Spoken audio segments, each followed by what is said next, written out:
여러분 인생에서 가장 어이없었던 해고 통보 기억나시나요? 제 이야기는 바로 거기서부터 시작됩니다.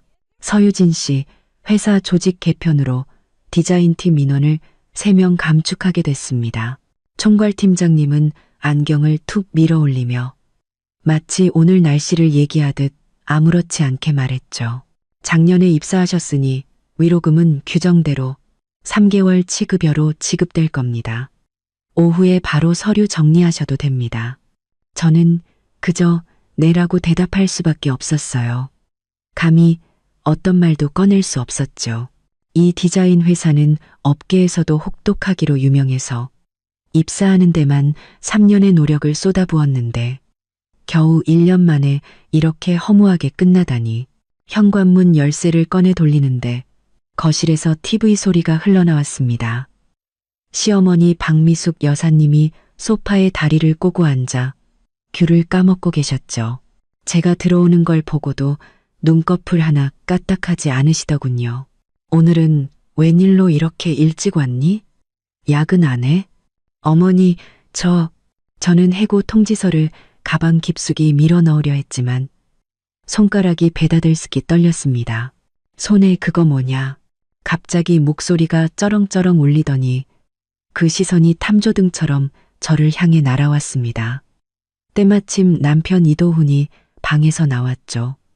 셔츠 옷깃이 비뚤어진 채로요. 그는 IT 회사 엔지니어인데 시어머니는 늘 아들 직업이 번듯하고 안정적이라며 자랑하셨어요. 이웃들과 얘기할 때마다 우리 아들 월급이 900만 원은 된다는 말을 입에 달고 사셨죠. 아무것도 아니에요.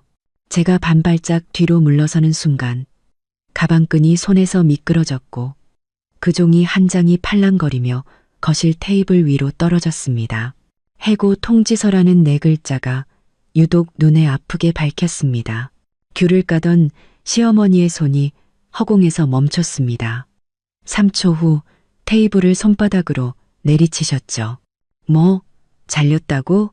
시어머니는 테이블 위로 달려들어 종이를 낚아챘습니다. 손가락 힘에 종이가 금세 꾸깃꾸깃해졌죠. 내가 그 디자인 나부랭이 하는 거 불안하다고 했지. 매일 밤늦게까지 야근하더니 결국 밥줄까지 끊겨? 동네 창피해서 얼굴을 들고 다닐 수가 없네. 어머니, 요즘 경기가 안 좋아서 구조조정하는 회사가 많아요. 제가 어떻게든 설명하려 했지만 소용없었습니다. 경기가 안 좋아? 그럼 우리 도훈이는 왜 안 잘리는데? 시어머니는 종이를 제 얼굴에 던졌습니다. 처음부터 내가 반대했어. 우리 도훈이가 너처럼 쥐뿔도 없는 디자이너랑 결혼하는 거. 이제 아주 거지가 됐구나. 앞으로 누굴 믿고 살래? 이도훈이 어머니를 말렸습니다. 엄마, 그만 좀 하세요. 유진 씨도 일부러 그런 게 아니잖아요. 내가 그만해? 시어머니는 아들의 손을 뿌리치며 제 얼굴에 침까지 튀겼습니다. 얘가 우리 집 재산 다 거덜내면 너도 길바닥에 나앉고 싶어? 잘 들어. 이도훈, 이 결혼 당장 끝내. 이혼이요. 저는 고개를 번쩍 들었습니다. 목덜미의 솜털이 전부 곤두서는 기분이었죠.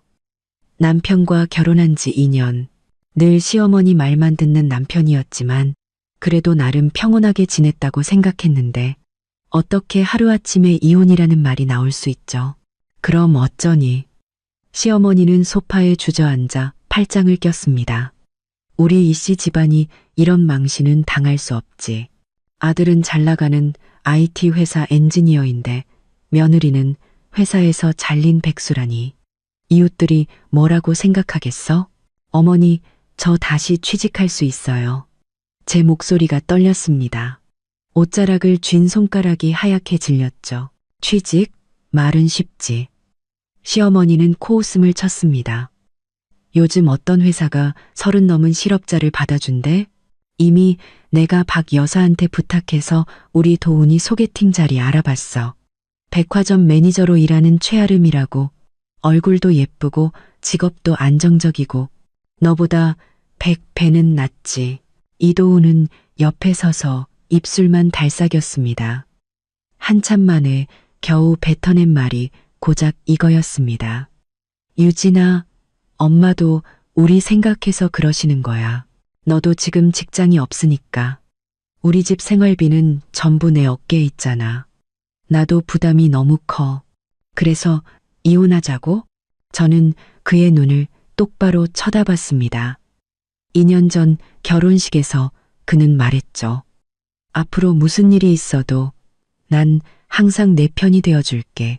그 약속의 유통기한이 고작 730일이었던 걸까요? 밖에서는 비가 계속 내리며 유리창을 세차게 두드렸습니다. 시어머니는 서랍에서 종이 뭉치를 꺼내 제 앞에 던졌습니다. 이혼 서류 진작에 준비해뒀어. 재산. 이 아파트는 도훈이가 결혼 전에 산 거니 너랑 상관없고 네 짐이나 빨리 챙겨서 나가. 우리 아들 앞길 막지 말고. 저는 서류 위 서유진이라는 이름이 적힐 자리를 보며 갑자기 숨이 턱 막혔습니다. 가방 안에는 아직 지난주에 남편에게 사준 새 넥타이가 들어있었는데 회사에서 승진 발표가 있다며 좀 더 단정하게 보이고 싶다고 했었죠. 뭐해, 꾸물거리지 말고. 시어머니가 재촉했습니다. 우리 아들이 너 때문에 인생 망치는 꼴을 봐야 속이 시원하겠어? 이도우는 차마 저를 보지 못하고 고개를 돌렸습니다. 저는 펜을 들었습니다. 펜촉이 종이 위에 닿기 직전 문득 오늘 아침 회사를 나올 때 동료 김대리가 몰래 쥐어준 쪽지가 생각났습니다. 유진 씨, 우리 삼촌 건축사무소에서 사람 구하는데 내가 이력서 보내놨어요. 유진 씨 포트폴리오 보고 아주 마음에 들어 하더라고요. 펜을 쥔 손에서 천천히 힘이 빠졌습니다. 저는 이혼 서류를 다시 밀어냈습니다. 이혼 할게요. 하지만 지금은 아니에요. 시어머니의 눈이 커졌습니다. 지금 와서 발뺌이라도 하겠다는 거야? 발뺌 아니에요. 저는 자리에서 일어섰습니다. 빗물이 창틀을 타고 들어와 바닥에 작은 웅덩이를 만들고 있었죠. 사흘만 주세요. 짐 싸서 나갈게요. 하지만 이 서류, 이렇게는 사인 못해요.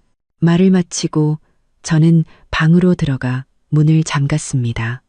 문 밖에서는 시어머니의 저주 섞인 고함과 남편의 힘없는 만류가 들려왔습니다. 저는 문에 기댄 채 결국 눈물을 터뜨렸습니다.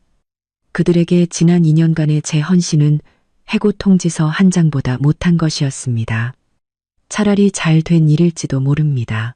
이렇게라도 일찍 그들의 본 모습을 알게 된 것이 평생 속고 사는 것보다는 나으니까요. 침대 머리맡 가장 아래 서랍에는 낡은 나무 상자가 있었습니다. 열어보니 은회색 만년필한 자루가 들어있었죠. 펜 뚜껑에는 작은 은자가 새겨져 있었습니다. 어머니가 남겨주신 유품이었죠. 만년필을 쥐자 차가운 금속의 감촉이 손끝을 타고 올라왔습니다. 돌아가시기 전 어머니는 말씀하셨습니다. 유진아, 사람은 줏대가 있어야 한다. 아무리 힘들어도 너 자신을 잃어버리면 안 돼. 그래요. 겨우 해고당한 것뿐인데, 이혼하게 된 것뿐인데, 뭐가 그리 대수라고. 저는 눈물을 닦고 만년필을 가방에 넣었습니다. 사인은 할 겁니다.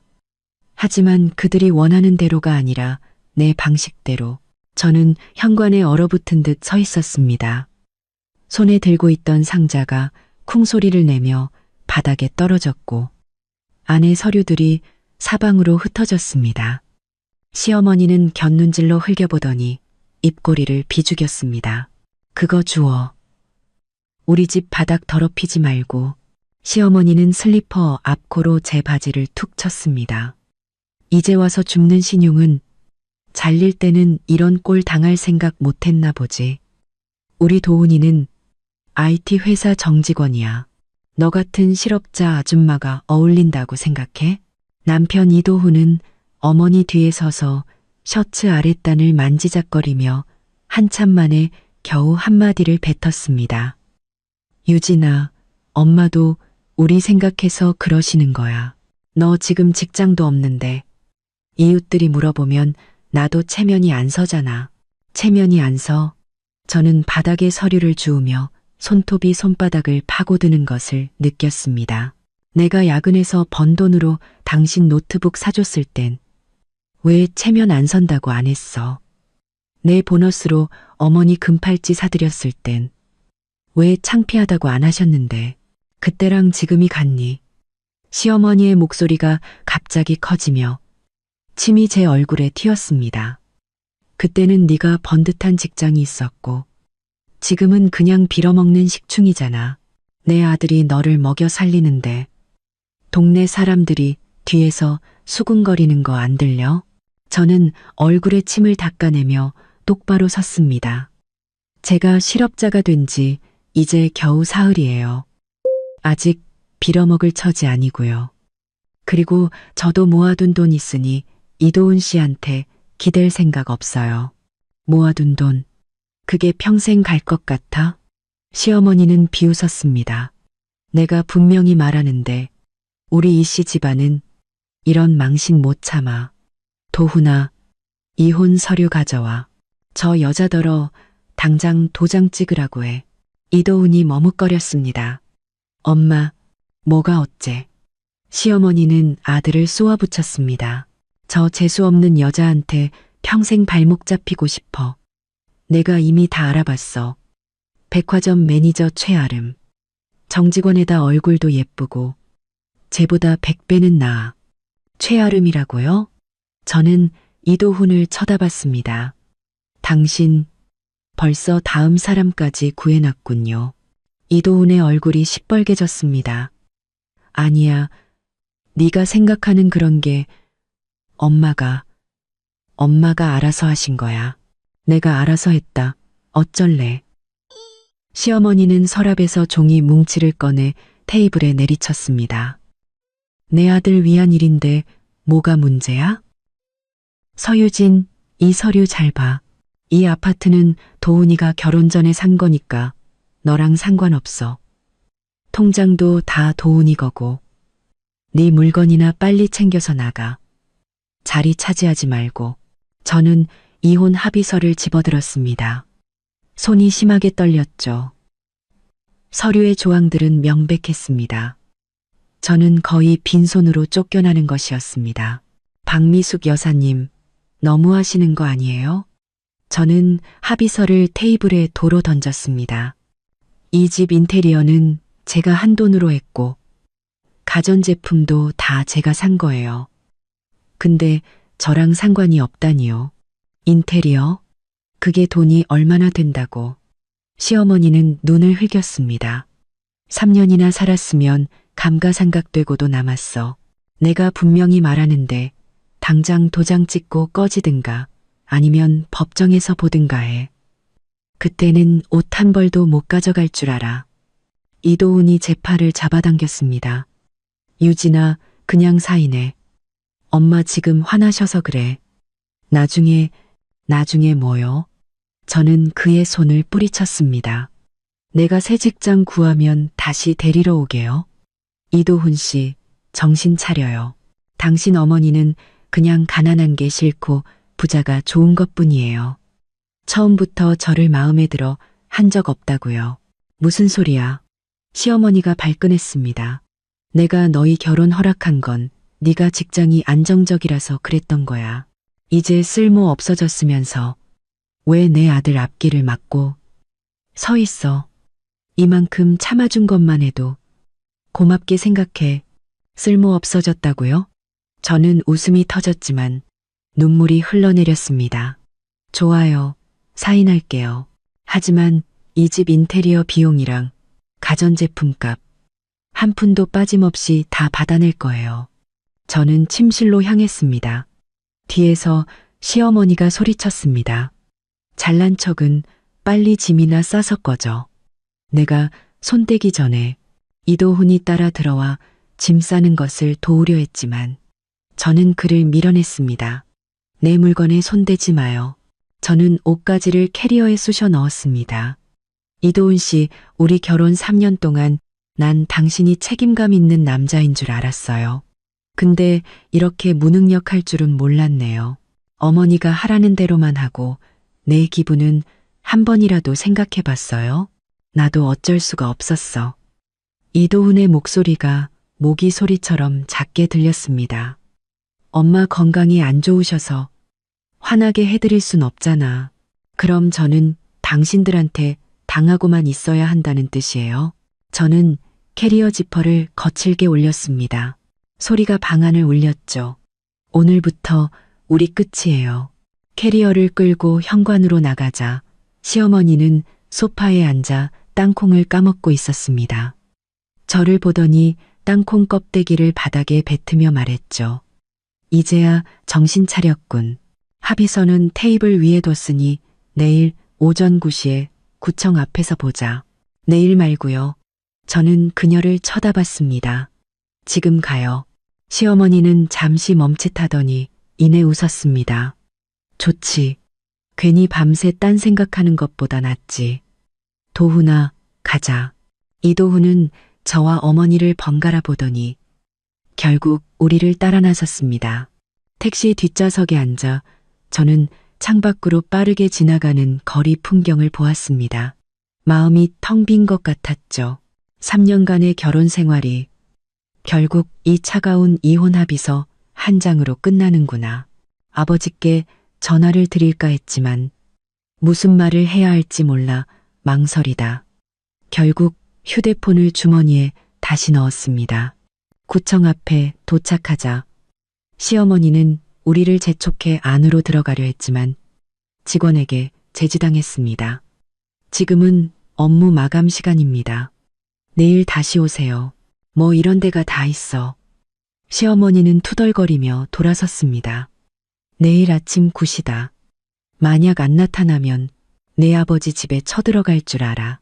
저는 그녀를 무시하고 택시를 잡아탔습니다. 이도훈이 뒤에서 제 이름을 불렀지만 돌아보지 않았습니다. 어떤 길은 혼자 걸어야만 하고 어떤 사람은 돌아볼 가치조차 없으니까요. 택시가 구청을 떠나고 저는 백미러 속에서 점점 작아지는 그들의 모습을 보며 문득 홀가분함을 느꼈습니다. 어쩌면 떠나는 것이 가장 좋은 선택이었을지도 모릅니다. 택시는 골목 입구에 섰습니다. 저는 돈을 내고 캐리어를 끌고 안으로 걸어 들어갔습니다. 희미한 가로등 불빛이 제 그림자를 길게 늘어뜨렸죠. 마치 외로운 느낌표처럼. 유진이 아니니? 골목 슈퍼 김 사장님이 고개를 내밀었습니다. 이렇게 늦게 웬일이야? 도훈이는 안 데려다주고. 사장님, 저 며칠 여기서 지내려고요. 저는 억지로 입꼬리를 올렸습니다. 더는 말하고 싶지 않았죠. 아이고, 그래. 김 사장님은 제 캐리어를 보며 말을 잇지 못하고 한숨을 쉬었습니다. 아버님 댁에 계신다. 아까도 내 얘기하시던데. 문을 열자 아버지가 거실 등나무 의자에 앉아 신문을 보고 계셨습니다. 인기척에 고개를 드셨죠. 돋보기 안경이 코끝까지 내려와 있었습니다. 왔구나. 밥은 먹었고? 네, 밖에서 간단히 먹었어요. 저는 캐리어를 현관에 두고 아버지 옆 작은 의자에 앉았습니다. 아버지는 신문을 내려놓고 안경 너머의 눈으로 저를 쳐다보셨습니다. 도훈이랑 싸웠니? 코끝이 찡해지며 눈물이 핑 돌았습니다. 아빠, 저희 이혼하기로 했어요. 아버지는 한참 동안 말이 없으시다가 한숨을 내쉬었습니다. 네가 직장 잃은 것 때문에 그러니? 네. 저는 고개를 끄덕였습니다. 시어머니가 집안 망신이라면서 도훈 씨한테 저랑 헤어지라고 했어요. 그 박 여사 정말 속물이구나. 아버지는 등나무 의자 팔걸이를 탁 치셨습니다. 처음부터 도훈이가 너한테 잘하는 것만 아니었으면 내가 그 결혼 허락도 안 했을 거다. 아빠 탓 아니에요. 저는 아버지의 손을 잡았습니다. 나무 껍질처럼 거친 손이었습니다. 제가 사람 보는 눈이 없었던 거죠. 됐다, 됐어. 아버지는 제 손등을 두드리셨습니다. 이혼하면 어떠냐? 우리 유진이처럼 능력 있는데 더 좋은 사람 못 만날까봐. 내일 내가 같이 가주마. 그 박 여사가 너한테 함부로 하면 가만 안 있을 테니. 아니에요, 아빠. 저 혼자 해결할 수 있어요. 저는 아버지를 걱정시키고 싶지 않았습니다. 너 혼자 어떻게 하니? 아버지는 고집을 부리셨습니다. 그 집에서 너를 빈손으로 내쫓으려고 하면 내가 끝까지 싸울 거다. 밤에 침대에 누워 천장에 익숙한 균열을 보니 마음이 한결 편안해졌습니다. 20년 넘게 살아온 내 방, 벽에는 아직 대학 시절 그렸던 디자인 시안이 붙어 있고, 책상 위에는 어머니가 생전에 가장 좋아하시던 선인장이 놓여 있었습니다. 뾰족한 가시를 가진 채 푸릇푸릇했죠. 다음 날 아침, 저는 이혼에 필요한 서류를 찾기 위해 짐을 정리했습니다. 침대 머리맡 가장 아래 서랍을 열자 그 안은 온통 어머니의 유품이었습니다. 색이 바랜 셔츠 한 벌, 낡아서 너덜너덜해진 법전 한 권, 그리고 붉은 천에 쌓인 상자 하나. 붉은 천을 걷어내자 안에는 검은색 만년필한 자루가 있었습니다. 펜촉은 조금 달아 있었고 뚜껑에는 작은 은자가 새겨져 있었죠. 어머니가 평생 사용하시던 만년필이었습니다. 어머니가 돌아가셨을 때 아버지는 이걸 제게 주시며 말씀하셨습니다. 네, 엄마가 그러더구나. 이 펜은 옳고 그름을 분별하는 힘이 있다고. 나중에 네가 결정을 내리기 힘든 일을 만나면 이 펜을 보며 엄마를 생각하라고. 만년필을 쥐자 차가운 금속의 감촉이 손끝으로 전해져 왔습니다. 어릴 적 한밤중에 깨면 늘 어머니가 스탠드 불빛 아래서 이 펜으로 무언가를 쓰고 계셨습니다. 펜촉이 종이를 스치는 사각사각 소리는 마치 봄노예가 뽕잎을 갉아먹는 소리 같았죠. 그때는 어머니가 판사라는 사실도 몰랐고 그저 아주 바쁜 분이라고만 생각했습니다. 너무 바빠서 저와 함께할 시간이 거의 없으셨죠. 엄마, 저 이제 어떻게 해야 해요? 저는 만년필에 대고 속삭였습니다. 그 사람들이 저를 무시하는데 제가 제 권리를 주장해야 할까요? 만년필은 조용히 제 말을 듣고 있는 것 같았습니다. 유진아, 아침 다 됐다. 밖에서 아버지가 부르셨습니다. 네, 금방 나갈게요. 저는 만년필을 가방 가장 안쪽 주머니에 넣었습니다. 무슨 일이 있어도 내일 서류에 사인할 때는 이 펜을 사용하고 싶었습니다. 어머니는 말씀하셨죠. 글씨는 그 사람의 얼굴이라고. 어떤 상황에서도 당당하고 반듯하게 써야 한다고. 아침 식탁에서 아버지는 제게 달걀 프라이를 하나 더 얹어주셨습니다. 많이 먹고 기운 차려.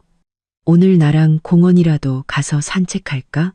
김 여사님네 아주머니들 에어로빅 하는 거 구경하면 재밌는데. 아니에요, 아빠. 저 일자리 좀 알아보려고요. 저는 죽을 휘저으며 말했습니다. 계속 이렇게 놀고만 있을 순 없잖아요. 일자리 구하는 건 급하지 않아. 아버지는 말씀하셨습니다. 이혼 문제부터 깨끗하게 처리하고 생각해도 늦지 않아. 알겠어요. 아침 식사를 마치고 막 나가려는데 휴대폰이 울렸습니다. 이도훈이었습니다. 유진아, 어디야? 그의 목소리는 무척 지쳐 있었습니다. 아버지 댁이에요. 아, 그는 잠시 침묵하더니 말했습니다. 엄마가 물어보래. 오전 9시에 구청 앞에서 올 거지? 갈 거예요. 제가 단호하게 말하자 그가 말했습니다. 그럼 앞에서 기다릴게. 아니요, 저 혼자 갈게요. 저는 전화를 끊었습니다. 마음속에 돌덩이가 하나 얹힌 기분이었습니다. 아버지는 저를 보며 말씀하셨습니다. 겁먹지 마. 아빠가 있잖니. 안 무서워요. 저는 웃으며 가방을 들었습니다. 저 잠깐 나갔다 올게요. 점심은 들어와서 먹을게요. 거리를 걷자 따스한 햇살이 온몸에 쏟아져 기분이 좋았습니다. 저는 예전에 자주 가던 카페에 앉아 노트북을 펴고 디자인 시안을 그리기 시작했습니다. 손에 펜을 쥐니 갑자기 마음이 편안해졌습니다. 시어머니가 아무리 난리를 쳐도 이도훈이 아무리 무능력해도 제게는 제 그림펜이 있었습니다. 그리고 어머니의 만년필과 아버지의 지지가 있었죠. 그것만으로도 충분했습니다. 오후에 집에 돌아와 저는 이혼 합의서를 다시 꺼내 꼼꼼히 읽어보았습니다. 조항들은 여전히 가혹했지만 더는 그렇게 화가 나지 않았습니다. 마치 어머니가 말씀하셨던 것처럼 나쁜 사람이나 나쁜 일을 만나면 얽매이지 말고 빨리 벗어나야 합니다. 저는 합의서를 가방에 다시 넣고 주머니 속 만년필을 만졌습니다. 내일은 이걸로 서명할 겁니다. 엄마, 실망시켜드리지 않을게요. 다음 날 아침 8시 반 저는 구청 앞에 서 있었습니다. 가방을 쥔 손바닥은 온통 땀으로 축축했죠. 햇살이 눈부셔서 눈을 가늘게 뜨고 주위를 둘러보았지만 이도훈은 보이지 않았습니다. 대신 시어머니가 먼저 눈에 띄었죠. 그녀는 번쩍이는 핸드백을 팔에 걸고 계단 위에서 사방을 두리번거리고 있었습니다. 저를 보자 입술을 삐죽였습니다. 그래도 양심은 있나 보네. 기다리게 하진 않고 시어머니는 계단을 내려와 제 위아래를 훑어보았습니다. 꼴이 그게 뭐니? 누가 보면 이혼하기 싫어서 억지로 나온 줄 알겠네. 저는 그녀를 무시하고 휴대폰으로 시간을 확인했습니다. 뭘 봐. 도훈이는 주차하고 있어. 시어머니는 제 곁으로 다가와 목소리를 낮췄습니다. 서유진, 내가 한마디 하는데 오늘 순순히 도장 찍으면 옷 몇 벌은 가져가게 해줄게. 근데 만약 꾸물거리면 나도 가만 안 있을 거야. 제 물건은 제가 당연히 가져갈 겁니다. 저는 그녀를 쳐다봤습니다. 그리고 인테리어 비용과 가전제품 값, 총일 500만 원. 오늘 주시든지 아니면 법원에서 보시든지 하세요. 1. 500만 원? 너 지금 강도질하니? 시어머니의 목소리가 갑자기 커지자 주변 사람들이 쳐다보기 시작했습니다. 그 낡아빠진 인테리어 3년이나 썼으면 돈 가치도 없어. 내가 너한테 수리비 청구 안 한 것만 해도 다행인 줄 알아. 가치가 있고 없고는 여사님이 정하는 게 아니죠. 저는 가방에서 인테리어 계약서와 가전제품 영수증을 꺼냈습니다. 여기 똑똑히 적혀 있어요. 인테리어 비용일 200만 원, 가전제품 300만 원, 영수증도 전부 있고요. 인정 못 하시겠으면 판사님한테 판단해 달라고 하죠. 시어머니의 얼굴이 불그락푸르락 변했습니다. 그녀는 영수증을 낚아채려 했습니다. 너 아주 작정하고 나왔구나. 제 권리를 찾는 것뿐이에요. 저는 영수증을 다시 가방에 넣었습니다. 마침 이도훈이 땀을 뻘뻘 흘리며 달려왔습니다. 엄마, 유진아. 미안, 주차할 곳이 없어서.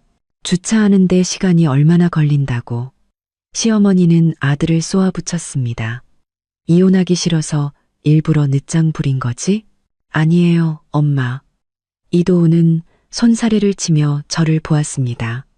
유진아, 우리 들어가자. 저는 움직이지 않고 그를 쳐다봤습니다. 인테리어 비용이랑 가전제품 값 언제 주실 건가요? 이도훈이 잠시 멈칫하며 시어머니를 쳐다봤습니다. 주긴 뭘 줘. 시어머니가 소리쳤습니다. 도훈아, 제 말 듣지 마. 그냥 돈 뜯어내려는 수작이야. 빨리 들어가서 도장 찍고 끝내자. 그건 제 돈이에요. 저는 목소리를 높였습니다. 이도훈 씨, 설마 떼어먹을 생각은 아니죠? 주변의 사람들이 점점 더 많이 모여들며 수군거렸습니다.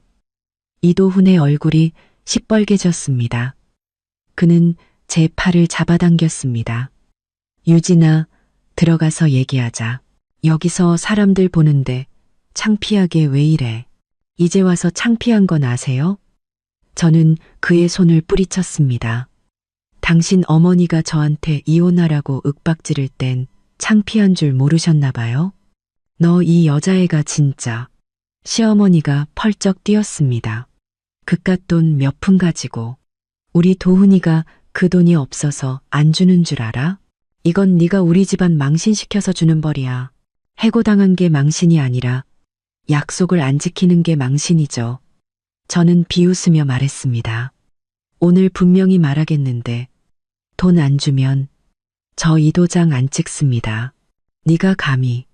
시어머니가 손을 들어 저를 때리려 하자 이도훈이 막아섰습니다. 엄마, 제발 그만하세요. 이도훈은 제 앞에 서서 말했습니다. 유진아, 일단 진정해. 돈 문제는 우리 다시 잘 얘기해보자. 응?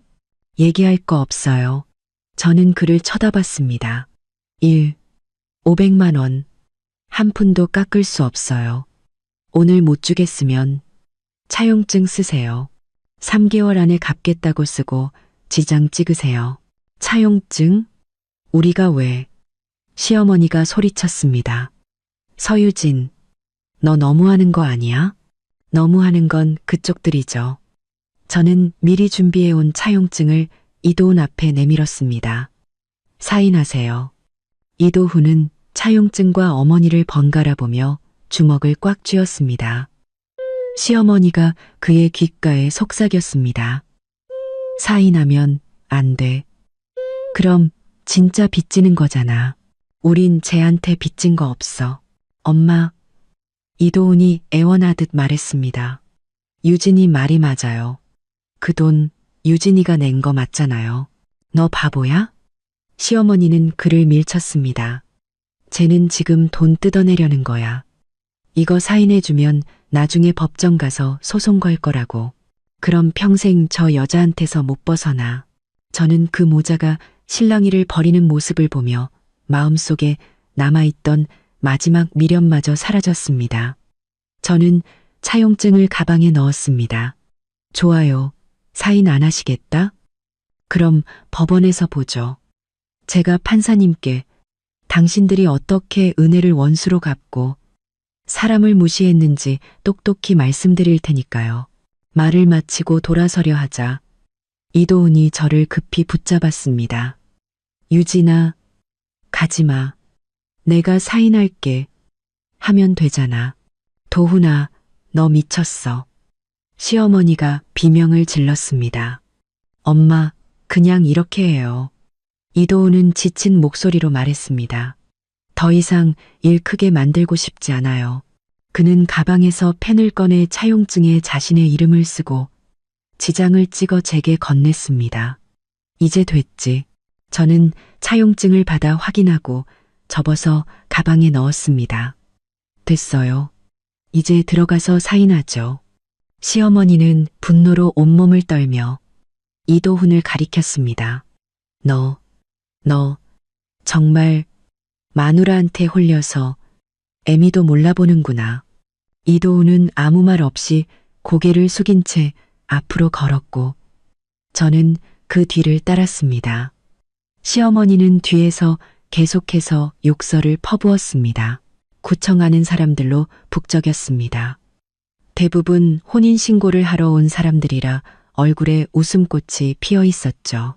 오직 우리 세 사람만이 어색한 침묵 속에서 숨막히는 분위기를 자아내고 있었습니다. 우리 차례가 되자 직원이 이혼 합의서를 건네며 서명을 요청했습니다. 시어머니가 합의서를 낚아채 마지막 장을 펼치고는 서명란을 가리키며 제게 말했습니다. 빨리 사인해. 하고 얼른 꺼져. 저는 이도훈을 쳐다봤지만 그는 고개를 숙인 채 저를 보지 않았습니다. 저는 심호흡을 하고 가방에서 어머니의 만년필을 꺼냈습니다. 뚜껑을 열자 오랫동안 쓰지 않아 펜촉이 조금 뭉툭했습니다. 저는 잉크병을 열어 잉크를 몇 방울 채우고 옆에 있는 페지에 몇 번 그어보았습니다. 펜촉이 부드러워지고 나서야 멈췄죠. 시어머니가 옆에서 재촉했습니다. 꾸물거리지 말고 뭐해? 그깟 낡은 펜 하나 가지고 뭘 그렇게 만지작거려? 저는 그녀를 무시하고 만년필을 쥔 채 합의서에 서명하려 했습니다. 바로 그때 우리 서류를 담당하던 직원이 갑자기요 하는 소리를 냈습니다. 그는 고개를 내밀어 제 만년필을 쳐다봤습니다. 이 펜은 직원의 목소리가 어딘가 이상했습니다. 저는 잠시 멈칫하고 그를 쳐다봤습니다. 시어머니도 고개를 내밀며 말했습니다. 왜요? 낡은 펜에서 뭐라도 나와요. 직원은 시어머니를 무시하고 제 만년필에 시선을 고정했습니다. 특히 뚜껑에 새겨진 작은 은자를 뚫어져라 보더니 갑자기 자리에서 일어났습니다. 말투까지 변했죠. 선생님, 혹시 이 펜 선생님 것입니까? 저희 어머니 유품인데요. 저는 의아해하며 물었습니다. 무슨 문제라도. 직원의 표정이 갑자기 매우 진지해지며 긴장한 기색이 역력했습니다. 그는 저를 보며 조심스럽게 물었습니다. 그럼 혹시 어머님 성함이? 시어머니가 참지 못하고 끼어들었습니다.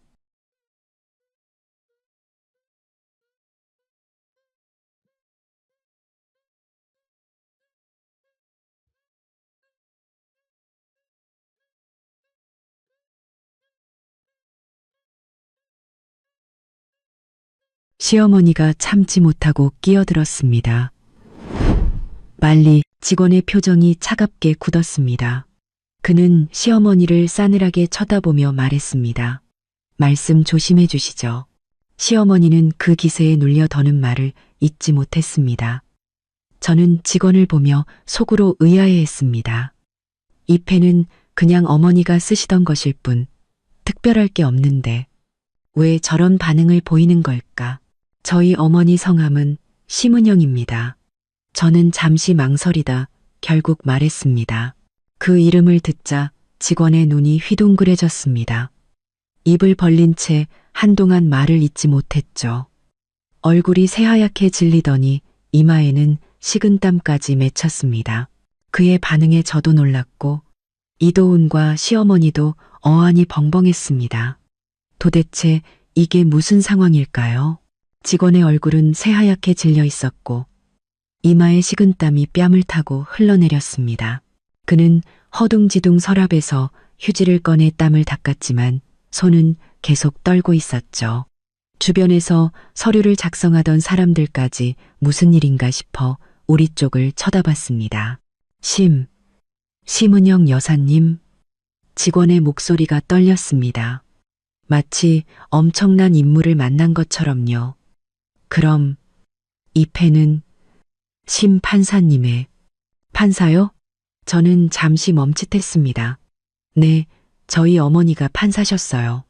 고등법원에서 근무하셨고요. 그 말이 끝나자마자 이도훈이 아 하는 소리를 내며 입을 떡 벌렸습니다.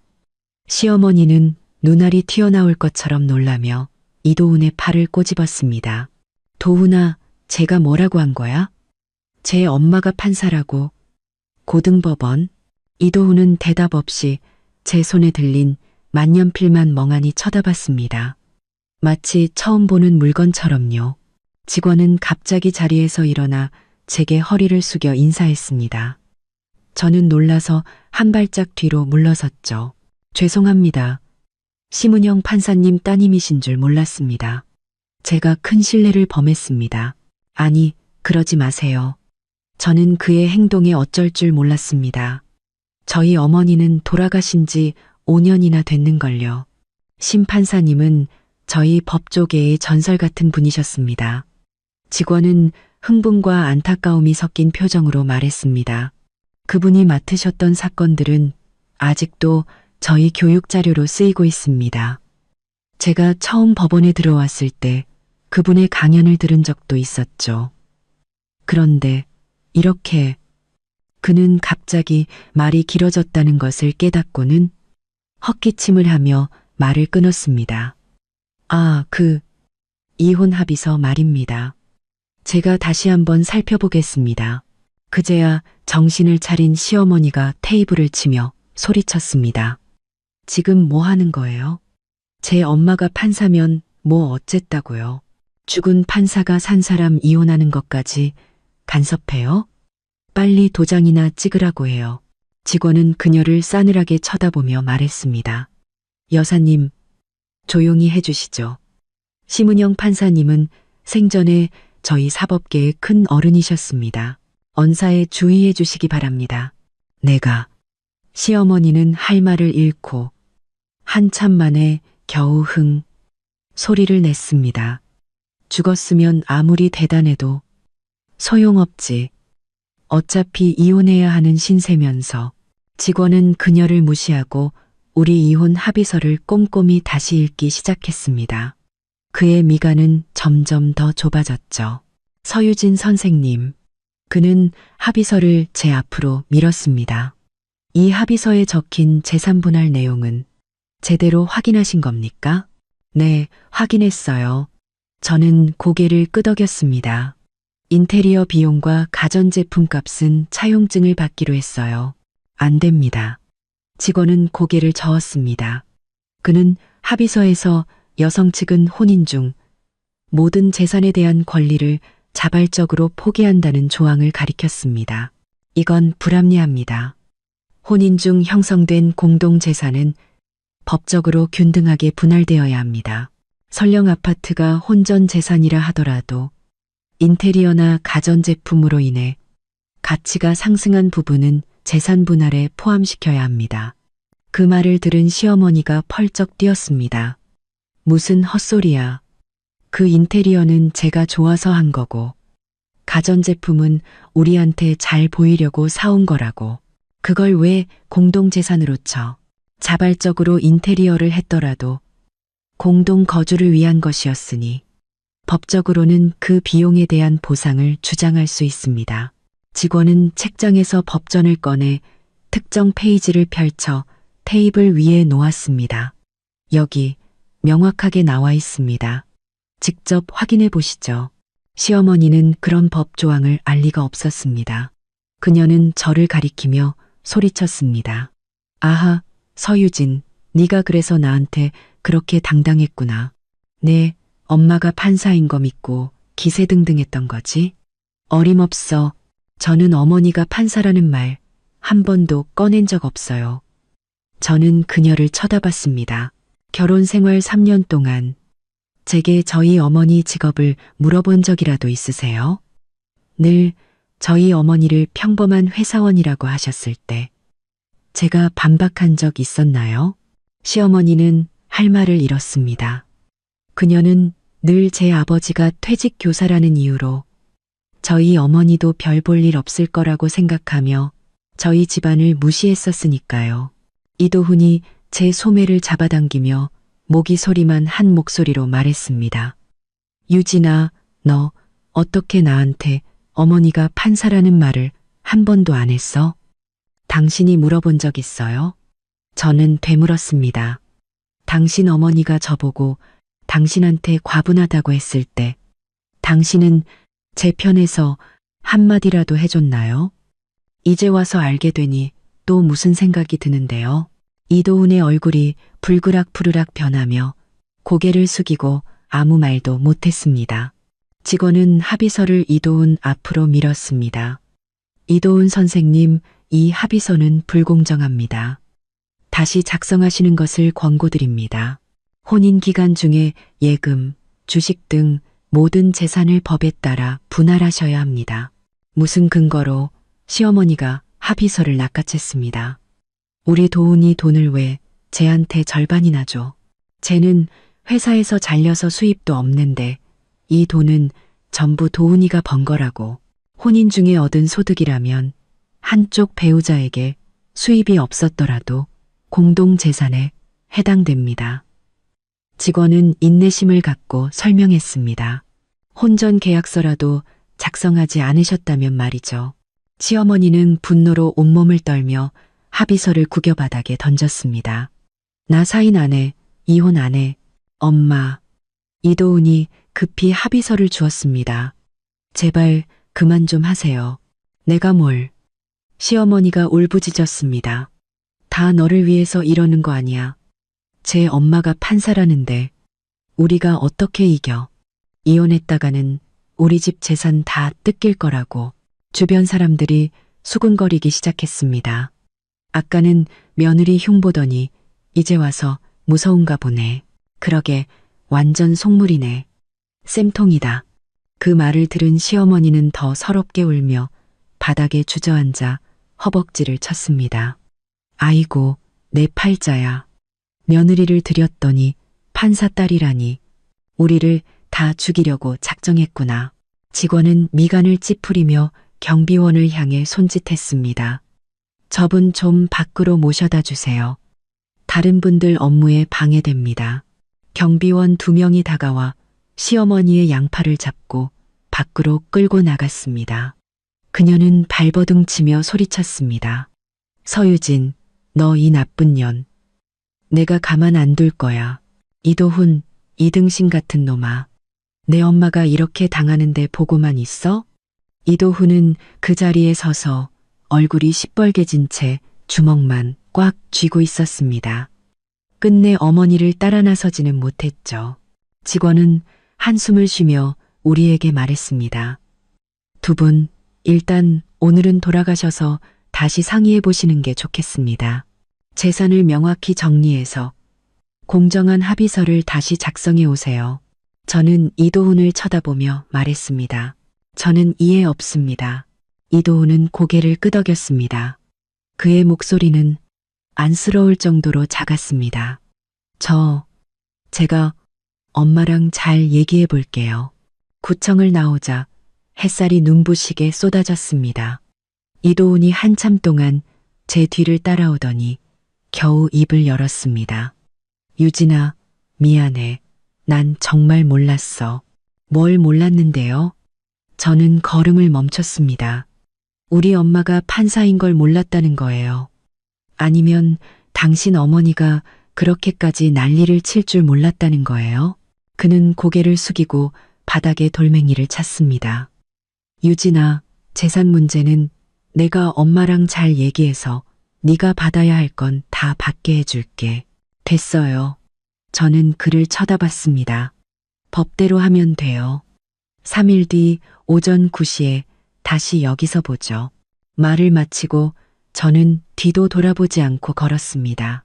손에 쥔 만년필이 햇살에 따뜻하게 데워졌습니다. 저는 그것을 꽉 쥐었습니다. 문득 어머니가 왜 펜이 옳고 그름을 분별한다고 하셨는지 깨달았습니다.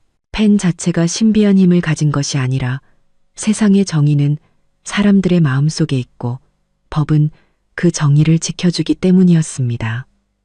박미숙, 이도훈. 당신들이 내게 빚진 것들, 이제는 갚아야 할 시간입니다. 구청 문을 나서자마자 뒤에서 급한 발소리가 들려왔습니다. 돌아보니 아까 그 직원이 제가 놓고 간 만년필을 들고 황급히 쫓아오고 있었습니다. 서 선생님, 펜을 잊고 가셨습니다. 그는 두 손으로 만년필을 건네며 조심스럽게 웃었습니다. 심판사님의 유품이신데 잘 간수하셔야죠. 아, 고맙습니다. 저는 만년필을 받아 안주머니에 넣었습니다. 천만에요. 그는 멋쩍게 손을 비비며 잠시 망설이다 말했습니다. 재산 분할 관련해서 궁금한 점이 있으시면 언제든지 저를 찾아오세요. 아니면 제가 아는 변호사님을 소개해 드릴 수도 있습니다. 다들 예전에 심판사님께 가르침을 받았던 분들이라 분명 도움이 될 겁니다. 아닙니다. 괜찮습니다. 감사합니다. 저는 정중히 거절했습니다.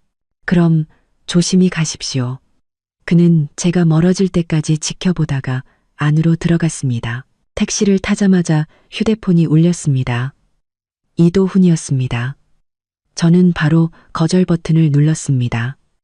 몇 초 뒤 문자가 왔습니다. 유진아, 엄마가 집에 오시자마자 충격으로 쓰러지셨어. 지금 병원인데 와서 한 번만 봐주면 안 될까?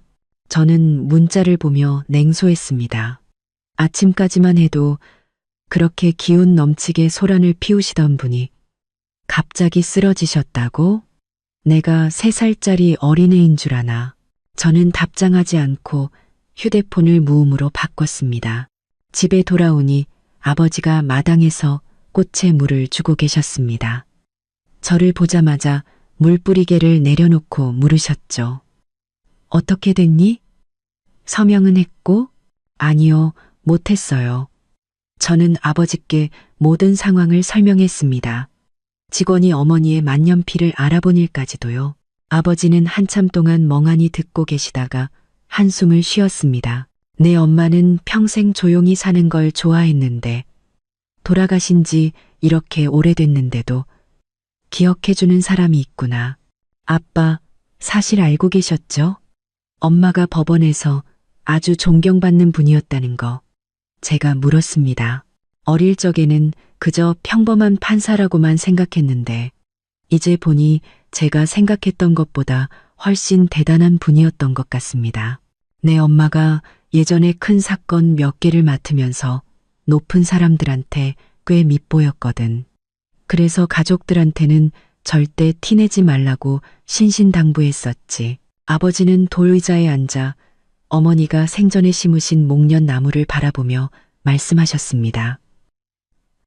한 번은 협박 편지에 총알이 담겨온 적도 있었는데 너한테는 말도 안 했어. 저는 그 이야기에 가슴이 철렁했습니다. 어머니의 일이 그렇게 위험했을 줄이야. 내 엄마는 늘 말했지. 이 일을 하는 사람은 스스로 떳떳하면 된다고. 명성에 기댈 필요 없다고. 아버지는 말을 이었습니다. 지금 보니 그 신념이 헛되지 않았구나. 그때 초인종이 울렸습니다. 아버지가 문을 열어주시자 그 뒤로 이도훈이 따라 들어왔습니다. 그의 눈은 갓 울고 난 사람처럼 붉게 충혈되어 있었죠. 유진아, 엄마 정말 입원하셨어. 고혈압이 도져서 의사 선생님이 위험할 수도 있대. 그는 제 앞에 서서 애원하듯 말했습니다. 한 번만 가서 뵙자. 가서 욕이라도 한마디 해줘. 안 그러면 치료를 안 받으시겠대. 안 가요. 저는 단호하게 말했습니다. 그분이 어떤 분인지 당신이 저보다 더 잘 알잖아요. 제가 가면 오히려 더 흥분하실 거예요. 그러다 정말 무슨 일이라도 생기면 제가 어떻게 책임져요. 유진아, 제발 부탁할게. 이도훈이 갑자기 제게 허리를 숙였습니다. 내가 너한테 잘못한 거 알아. 하지만 우리 엄마 그래도 어른이시잖아. 그때 아버지가 나섰습니다. 이서방, 억지로 한다고 될 일이 아니네. 유진이가 가기 싫다는데 자꾸 강요하지 말게. 자네 어머니가 입원하셨으면 자네가 옆에서 잘 돌봐드려야지. 여기 와서 사람을 괴롭히면 쓰나. 이도훈은 그 자리에 서서 얼굴이 불그락푸르락 변하며 한동안 말을 잇지 못했습니다. 결국 한숨을 쉬며 말했죠. 재산 문제는 법대로 처리할게요. 걱정하지 마세요. 그가 떠난 뒤 아버지는 저를 보며 말씀하셨습니다. 그래도 아주 개념이 없지는 않구나. 그저 제 엄마 말이라면 꼼짝 못하는 게 문제지. 엄마 말을 듣는 건 문제가 아니죠. 옳고 그름을 구분 못하는 게 문제인 거예요. 저는 시어머니가 소란을 피우던 모습이 떠올라 화가 치밀었습니다. 오후에 장을 보러 나가려는데 휴대폰이 울렸습니다. 모르는 번호였습니다. 잠시 망설이다 받았죠. 혹시 심은영 판사님 따님 서유진 선생님 되십니까? 전화기 너머에서는 온화한 남성의 목소리가 들려왔습니다.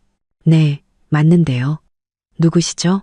저는 10억원의 박 부원장입니다. 예전에 심 판사님께 큰 은혜를 입었었죠. 상대방의 목소리는 무척 공손했습니다. 오늘 구청의 김주임에게서 따님께서 이혼 문제로 어려움을 겪고 계시다는 얘기를 들었습니다. 혹시 도움이 필요하시면 언제든 말씀하십시오. 저는 잠시 멍했습니다. 어머니의 옛 동료분이 이렇게 직접 연락을 주실 줄은 몰랐습니다. 감사합니다, 부원장님. 괜찮습니다. 저 혼자 해결할 수 있습니다. 사양 마십시오. 심판사님께서는 저희 후배들을 무척 아껴주셨습니다. 저희 모두 그 마음을 기억하고 있습니다. 박 부원장님은 말했습니다. 저희 모두 그 마음을 기억하고 있습니다. 그럼 이만 실례하겠습니다.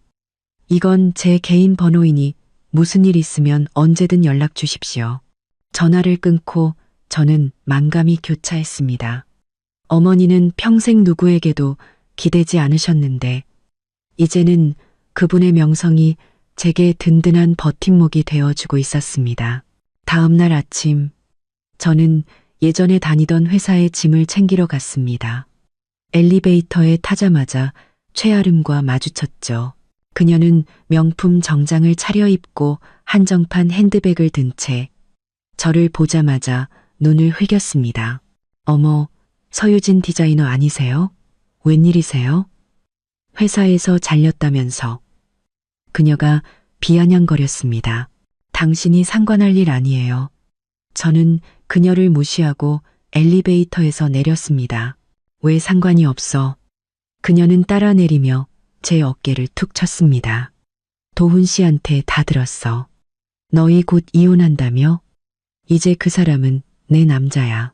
그리고 네 엄마가 판사라고 뭐 대단한 줄 아나 본데. 죽은 사람은 널 도와줄 수 없어. 저는 걸음을 멈추고 그녀를 쳐다봤습니다. 내 어머니가 판사인 걸 당신이 어떻게 알죠? 도훈 씨가 말해줬지. 네가 엄마 백 믿고 돈 뜯어내려 한다고. 최아름은 의기양양하게 말했습니다. 하지만 어림없어. 내가 있는 한 그 집 돈은 한 푼도 못 가져갈 줄 알아. 나와 이도훈 씨 문제는 당신이 끼어들 일이 아니에요. 저는 그녀를 밀치며 말했습니다. 그리고 말 조심해요. 돌아가신 분께 예의는 지켜야죠. 내가 뭐 어쨌다고. 최아름이 제 앞을 막아섰습니다. 죽은 판사. 그녀의 말이 채 끝나기도 전에 엘리베이터 문이 열리며 정장을 입은 남자 몇 명이 내렸습니다. 가장 앞에 선 사람은 어제 제게 전화했던 박 부원장님이었습니다. 그는 최아름의 말을 똑똑히 들은 듯 얼굴이 차갑게 굳었습니다. 방금 누가 죽었다고 하셨습니까? 박 부원장님은 최아름을 싸늘한 눈빛으로 쳐다봤습니다. 최아름은 그의 기세에 눌려 말을 더듬었습니다. 저는 아무 말도 제가 분명히 들었습니다만 심은영 판사님을 언급하지 않으셨습니까? 박 부원장님 뒤에 있던 젊은 직원이 한 발 나서며 말했습니다. 심 판사님은 저희 사법계의 큰 어른이십니다. 감히 그런 망언을 하시다니요. 저는 몰랐어요. 일부러 그런 게 아니에요. 최아름의 얼굴이 새하얗게 질렸습니다. 일부러가 아니었더라도 용서되지 않습니다. 박 부원장님은 그녀를 보며 말했습니다. 심판사님 따님께 정중히 사과하십시오. 최아름은 저와 박 부원장님을 번갈아 보며 울먹이며 작은 목소리로 죄송합니다라고 말했습니다. 들리지 않습니다. 박 부원장님이 미간을 찌푸렸습니다. 죄송합니다. 최아름은 목소리를 높여 사과하고는 뒤돌아 도망치듯 달려가다 벽에 부딪힐 뻔했습니다. 박 부원장님은 그제야 저를 향해 부드러운 목소리로 말했습니다.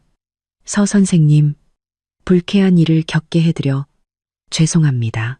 아닙니다. 감사합니다. 부원장님, 저희는 근처에 볼 일이 있어 왔다가 우연히 들른 겁니다. 박 부원장님은 웃으며 말했습니다. 그럼 이만 가보겠습니다. 무슨 일 있으면 꼭 연락 주십시오. 그들이 떠난 뒤 주변 동료들은 모두 넋이 나간 표정이었습니다. 방금 전까지 기세등등하던 최아름이 순식간에 혼비백산하여 도망치는 모습을 보았으니까요. 한 동료가 다가와 물었습니다. 유진 씨, 저분들 누구예요? 엄청나시던데. 어머니 옛 동료분들이에요. 저는 짧게 답하고 짐을 챙겼습니다. 회사를 나와 택시를 잡으려는데 길가에 이도훈의 차가 서 있었습니다. 그가 차창을 내리며 말했죠. 유진아, 다 집까지 데려다 줄게. 저는 잠시 망설이다 결국 차에 올랐습니다. 어제 병원에 안아줘서 고마워. 이도훈이 낮은 목소리로 말했습니다. 엄마, 사실 꾀병이었어. 나중에 의사 선생님한테 들켜서 엄청 혼났어. 그럴 줄 알았어요. 저는 창밖을 보며 말했습니다. 아름이가 너한테 무슨 말 했어? 이도훈이 물었습니다. 아까 전화했더니 누구한테 당했다면서 울고불고 난리던데. 그 여자가 우리 어머니를 모욕했어요. 저는 싸늘하게 말했습니다. 이도훈 씨, 그게 당신이 고른 새 여자예요? 돌아가신 분께 막말하는 수준이라니 참 대단하네요. 이도훈의 얼굴이 시뻘개졌습니다. 내가 말해둘게. 됐어요. 저랑 상관없는 일이니까요. 저는 그를 쳐다봤습니다. 3일 뒤에 만나기로 한 약속 잊지 않았죠? 기억하고 있어. 법대로 할게. 그는 심호흡을 하며 말했습니다. 예금이랑 주식, 내 몫은 전부 줄게. 그러는 게 좋을 거예요. 집에 거의 다 도착했을 때 이도훈이 갑자기 말했습니다. 유진아, 엄마가 너한테 물어보래. 혹시 어머니께서 남기신 인맥 같은 거 없냐고. 엄마 사촌 동생 아들을 법원 쪽에 취직시켜주고 싶으시대. 저는 제 귀를 의심했습니다. 이 집안 사람들은 도대체 얼마나 뻔뻔한 걸까요? 저는 냉소하며 말했습니다. 꿈 깨라고 전해주세요. 말을 마치고 저는 차문을 열고 뒤도 돌아보지 않고 골목 안으로 걸어 들어갔습니다. 이도훈은 제 뒷모습을 보며 한동안 차를 출발시키지 못했습니다. 어떤 사람들은 태어날 때부터 존중이라는 단어를 모르는 것 같습니다. 양보하면 할수록 그들은 더 기어오르죠. 그런 사람들에게는 그들이 함부로 대할 수 없는 사람도 있다는 것을 똑똑히 보여줘야만 합니다. 골목에 들어서자 뒤에서 이도훈의 차 엔진 소리가 낮게 울렸습니다. 마치 그의 착잡한 심정처럼요. 집에 돌아오니 아버지가 등나무 의자에 앉아 차를 마시고 계셨습니다. 저를 보더니 찻잔을 내려놓으며 물으셨죠. 그 사람 또 와서 귀찮게 하진 않았고? 아니요. 그냥 이상한 소리만 하더라고요. 저는 이도훈이 부탁했던 취업 청탁 얘기를 했습니다. 아버지는 기가 막힌다는 듯 고개를 저으셨습니다. 참 별난 집안이구나. 내 엄마는 뒷문으로 뭐 하는 걸 제일 싫어했는데 감히 그런 부탁을 하다니. 아마 어머니가 예전에 법원에 계셨으니 콩고물이라도 떨어질까 기대했나 보죠. 저는 시원한 보리차를 한 잔 들이켰습니다. 오후에 컴퓨터로 디자인 시안을 수정하고 있는데 휴대폰이 울렸습니다. 골목 슈퍼 김 사장님이었습니다. 유진아, 너희 집 아래에서 어떤 여자가 내 엄마에 대해 묻고 다니는데 먼 친척이라고 하면서 뭔가 좀 이상해. 알겠습니다, 사장님. 감사합니다. 전화를 끊자마자 박미숙 여사가 보낸 사람이라는 것을 직감했습니다. 이번은 핑계고 제 뒷조사를 하는 게 진짜 목적이었던 거죠. 창밖을 내려다보니 과연 꽃무늬 원피스를 입은 여자가 슈퍼 앞에서 서성이며 김 사장님과 이야기를 나누고 있었습니다. 눈은 계속해서 저희 집 쪽을 힐끔거렸죠. 저는 냉소하며 아버지께 말씀드렸습니다. 박 여사님이 사람 보내서 엄마 뒷조사하나 봐요. 아버지는 창밖을 한번 보시더니 미간을 찌푸렸습니다. 신경 쓰지 마라. 네, 엄마 옛 동료들은 다들 고지식해서 뒤에서 남 얘기하는 걸 제일 싫어해. 아무것도 못 알아낼 거다. 과연 30분도 채 안 돼서 김 사장님께 다시 전화가 왔습니다. 그 여자가 몇 마디 못하고 돌아갔다고요. 내가 내 엄마는 평생 교직에만 계셨던 분이라고 했더니 안 믿고 계속 대법관 아니냐고 묻더라고. 그래서 내가 헛소문 퍼뜨리지 말라고 호통쳤더니 그냥 가버렸어. 사장님 정말 감사합니다. 써야오. 이웃끼리 당연히 도와야지. 그런 속물들은 혼 좀 나야 돼. 전화를 끊고 나니 마음이 한결 놓였습니다. 시어머니가 어머니의 과거를 캐내기는 쉽지 않을 겁니다. 어머니는 생전의 사건을 처리할 때도 사람을 대할 때도 늘 신중하셨으니까요. 다음 날 아침 공원으로 조깅을 하러 갔습니다. 작은 언덕 근처를 지날 때 아주머니 두 분이 나누는 대화가 들렸습니다. 그중 한 분은 시어머니와 자주 어울리시던 박 여사님이었습니다. 미숙이 어제 병원에서 몰래 나왔다더라. 나를 끌고 법원 앞까지 가서 심은영이라는 사람 아는 사람 없냐고 묻고 다니더라고. 박 여사님의 큰 목소리는 멀리서도 잘 들렸습니다. 내가 쓸데없는 짓 하지 말라고 했는데도 서유진이 엄마가 분명 큰 벼슬 했을 거라고. 안 그러면 구청 직원이 그렇게 굽실거릴 리가 없다고 우기더라고. 다른 아주머니가 말했습니다. 글쎄, 진짜 높은 사람이었으면 결혼할 때 그렇게 조용했을까? 미숙이 말로는 서유진이 아버지가 퇴직 교사고 집안도 평범하다고 했잖아. 요즘 사람들은 속을 알 수가 있어야지. 박 여사님이 한숨을 쉬었습니다. 근데 미숙이도 참 이제 이혼까지 했는데 그런 건 알아서 뭐 하려고. 저는 그들을 조용히 지나쳐 갔습니다. 시어머니는 어머니의 정체를 알아내서 저를 쥐고 흔들 수 있는 약점이라도 찾으려 하는 것 같았습니다. 점심때 집에 돌아오니 아버지가 말씀하셨습니다. 아까 이 서방이 또 왔었다. 과일 바구니만 두고 그냥 갔어. 3일 뒤에 구청에서 시간 맞춰보자고 걱정 말라고 전해달라더구나. 제가 뭘 걱정해요. 저는 과일을 부엌으로 옮기며 말했습니다.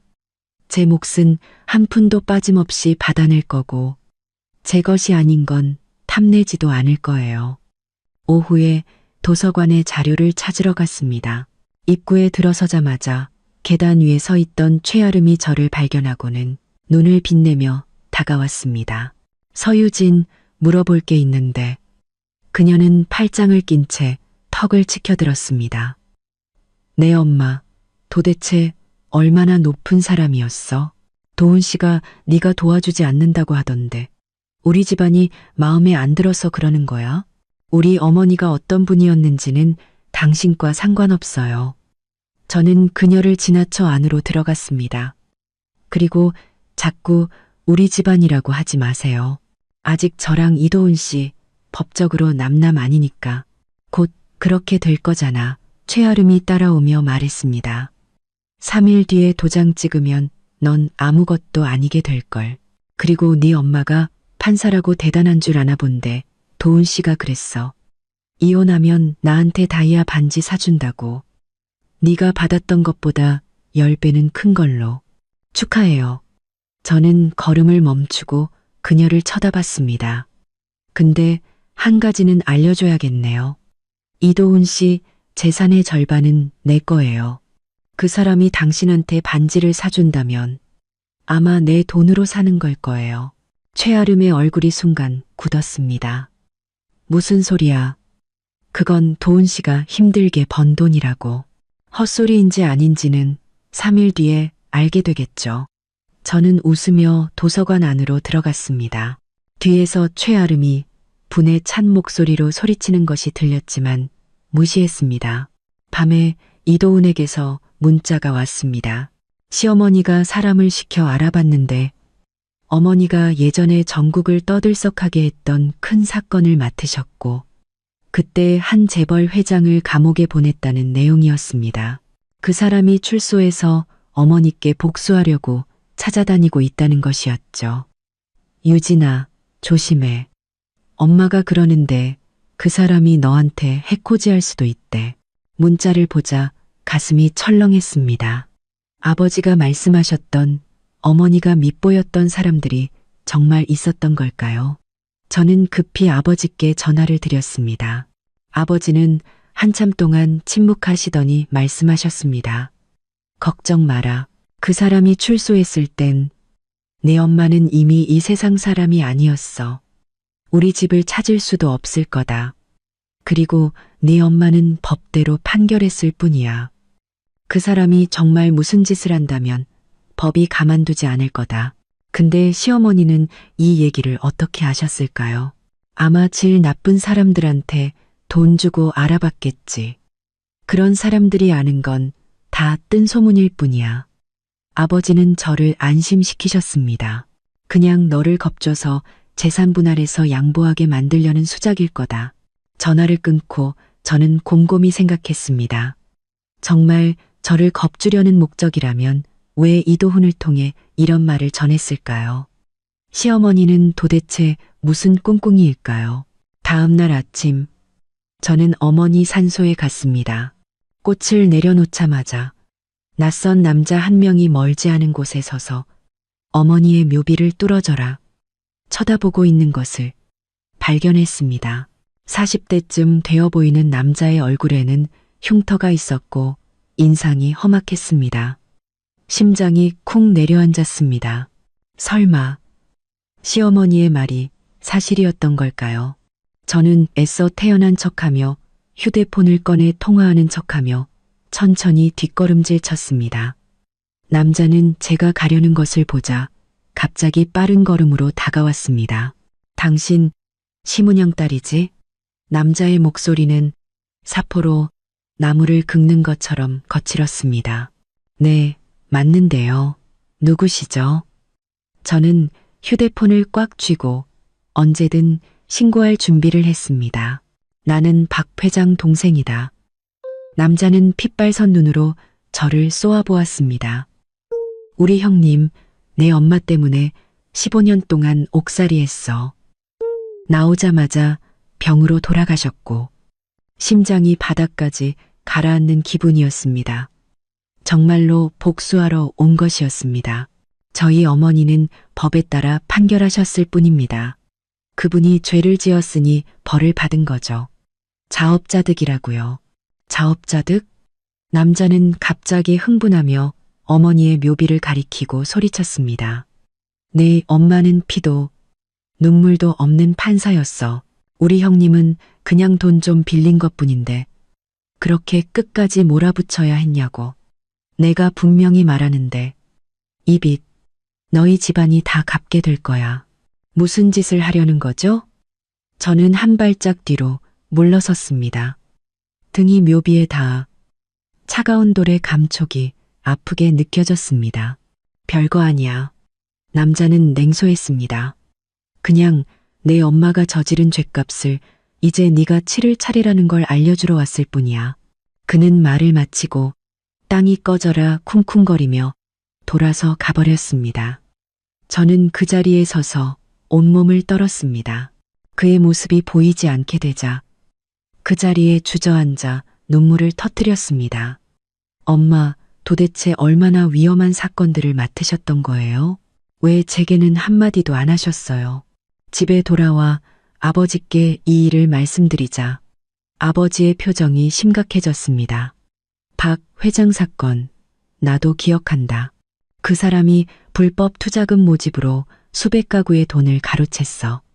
그중 세 집은 충격으로 가정이 풍비박산 났지.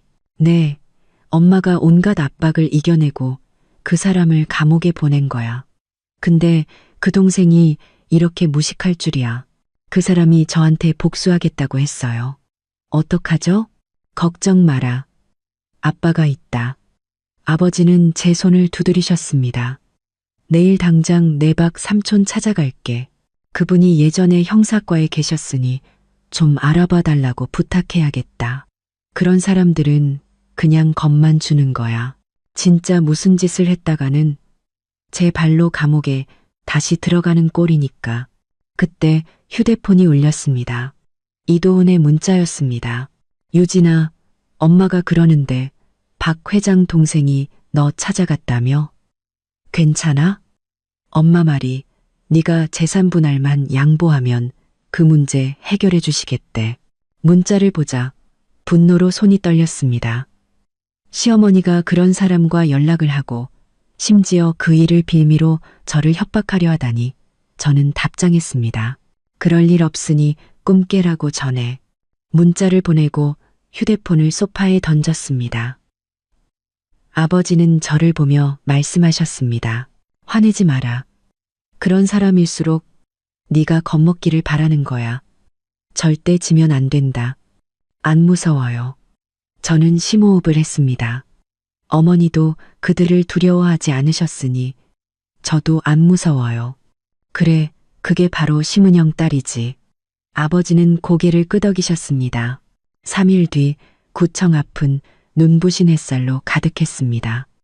계단을 오르려는데 이도훈과 시어머니가 이미 도착해 있었습니다. 심지어 최아름까지 옆에 서 있었죠. 그녀는 명품 가방을 들고 의기양양한 표정이었습니다. 시어머니는 저를 보자 억지 웃음을 지었습니다. 유진이 왔구나. 어제 그 일 잘 생각해봤니? 네, 잘 생각해봤어요. 저는 그녀를 쳐다봤습니다. 법대로 할 거예요. 한 푼도 빠짐없이. 시어머니의 얼굴이 순식간에 굳었습니다. 너 정말 좋은 말로 할 때 안 들을래? 박 회장 동생 일 장난이 아니야.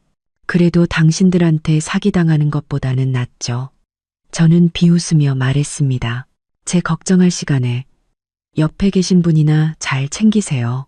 괜히 닥쳤던 개 지붕 쳐다보는 꼴 당하지 마시고요. 그 말을 들은 최아름이 발끈했습니다.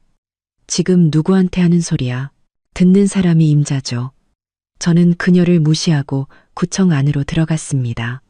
이도훈은 저를 보며 입술을 달싹였지만 결국 아무 말 없이 뒤따라왔습니다. 뒤에서 시어머니와 최아름이 악담을 퍼붓는 소리가 날카롭게 들렸습니다. 이제 모든 것을 끝낼 시간이었습니다. 구청 로비에 들어서자마자 시어머니는 소란을 피우기 시작했습니다. 지나가던 직원의 팔을 붙잡고 소리쳤죠. 여러분, 이것 좀 보세요. 이 여자가 죽은 판사 엄마 빽만 믿고 우리 집 재산을 다 뜯어가려고 해요. 직원은 미간을 찌푸리며 그녀의 손을 뿌리치려다 저를 발견하고는 얼굴이 환해졌습니다. 선생님, 오셨습니까?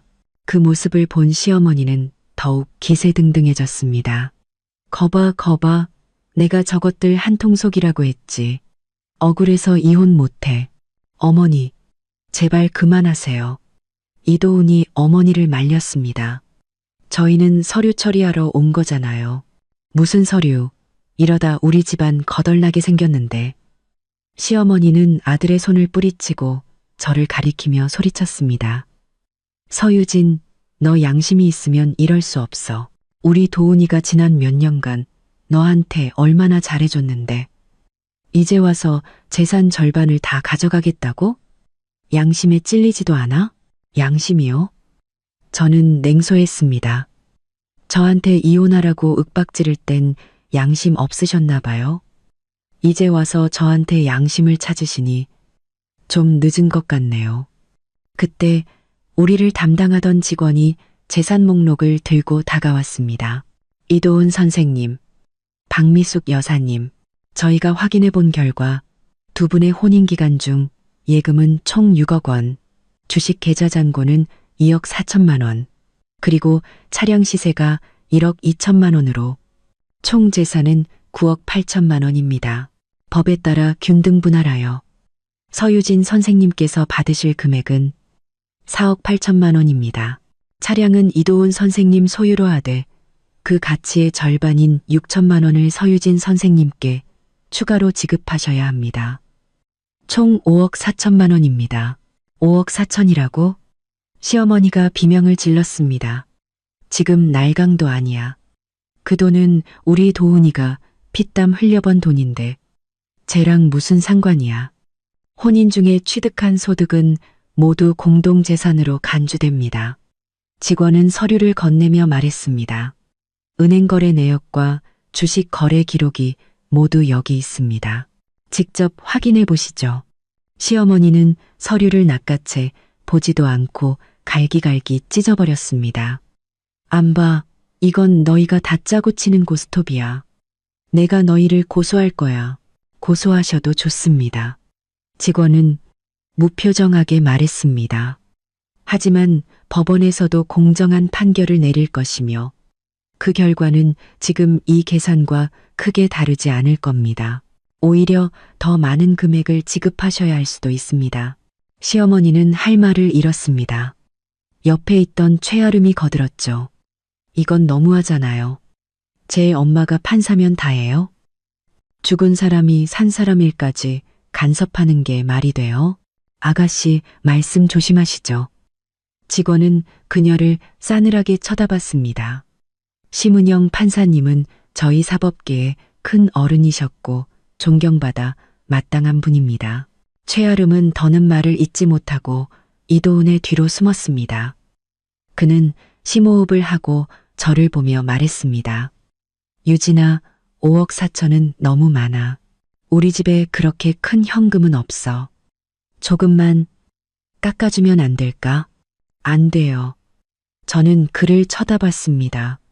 그건 제가 받아야 할 당연한 몫이에요. 지금 당장 주기 힘들면 일부는 먼저 주고 나머지는 차용증을 쓰세요. 은행이자 쳐서 3개월 안에 갚으세요. 3개월 안에 그 큰 돈을 어떻게 마련해? 시어머니가 펄쩍 뛰었습니다. 집이라도 팔라는 소리야? 집을 팔든 말든 그건 당신들 사정이죠. 저랑은 상관없어요. 저는 미리 준비해온 영수증과 차용증 양식을 꺼냈습니다. 지금 돈을 주시든지 아니면 여기에 상환 날짜와 이자를 명시해서 서명하고 지장 찍으세요. 이도훈은 차용증을 보며 손을 떨었습니다. 시어머니가 그의 귓가에 속삭였죠. 사인하면 안 돼. 저 돈을 다 주느니 차라리 법정 싸움을 하는 게 나아. 법정 싸움 좋아요. 저는 그들을 쳐다봤습니다. 그렇게 되면 재산 분할 뿐만 아니라 당신들 지난 몇 년간의 소득 내역까지 전부 조사해달라고 요청할 거예요. 혹시 숨겨둔 재산은 없는지요? 그 말을 듣자 시어머니의 얼굴이 새하얗게 질렸습니다. 그녀는 1억 원에 달하는 비자금을 몰래 숨겨두고 있었는데 그게 발각되면 절반을 떼어줘야 할 판이었으니까요. 이도훈도 그 사실을 아는 듯 한참을 망설이다 직원에게 말했습니다. 저희 분할해서 지급하겠습니다. 도훈아, 너 미쳤어. 시어머니가 믿을 수 없다는 듯 소리쳤습니다. 엄마, 그냥 이렇게 해요. 이도훈은 지친 목소리로 말했습니다. 더 이상 시끄럽게 하고 싶지 않아요.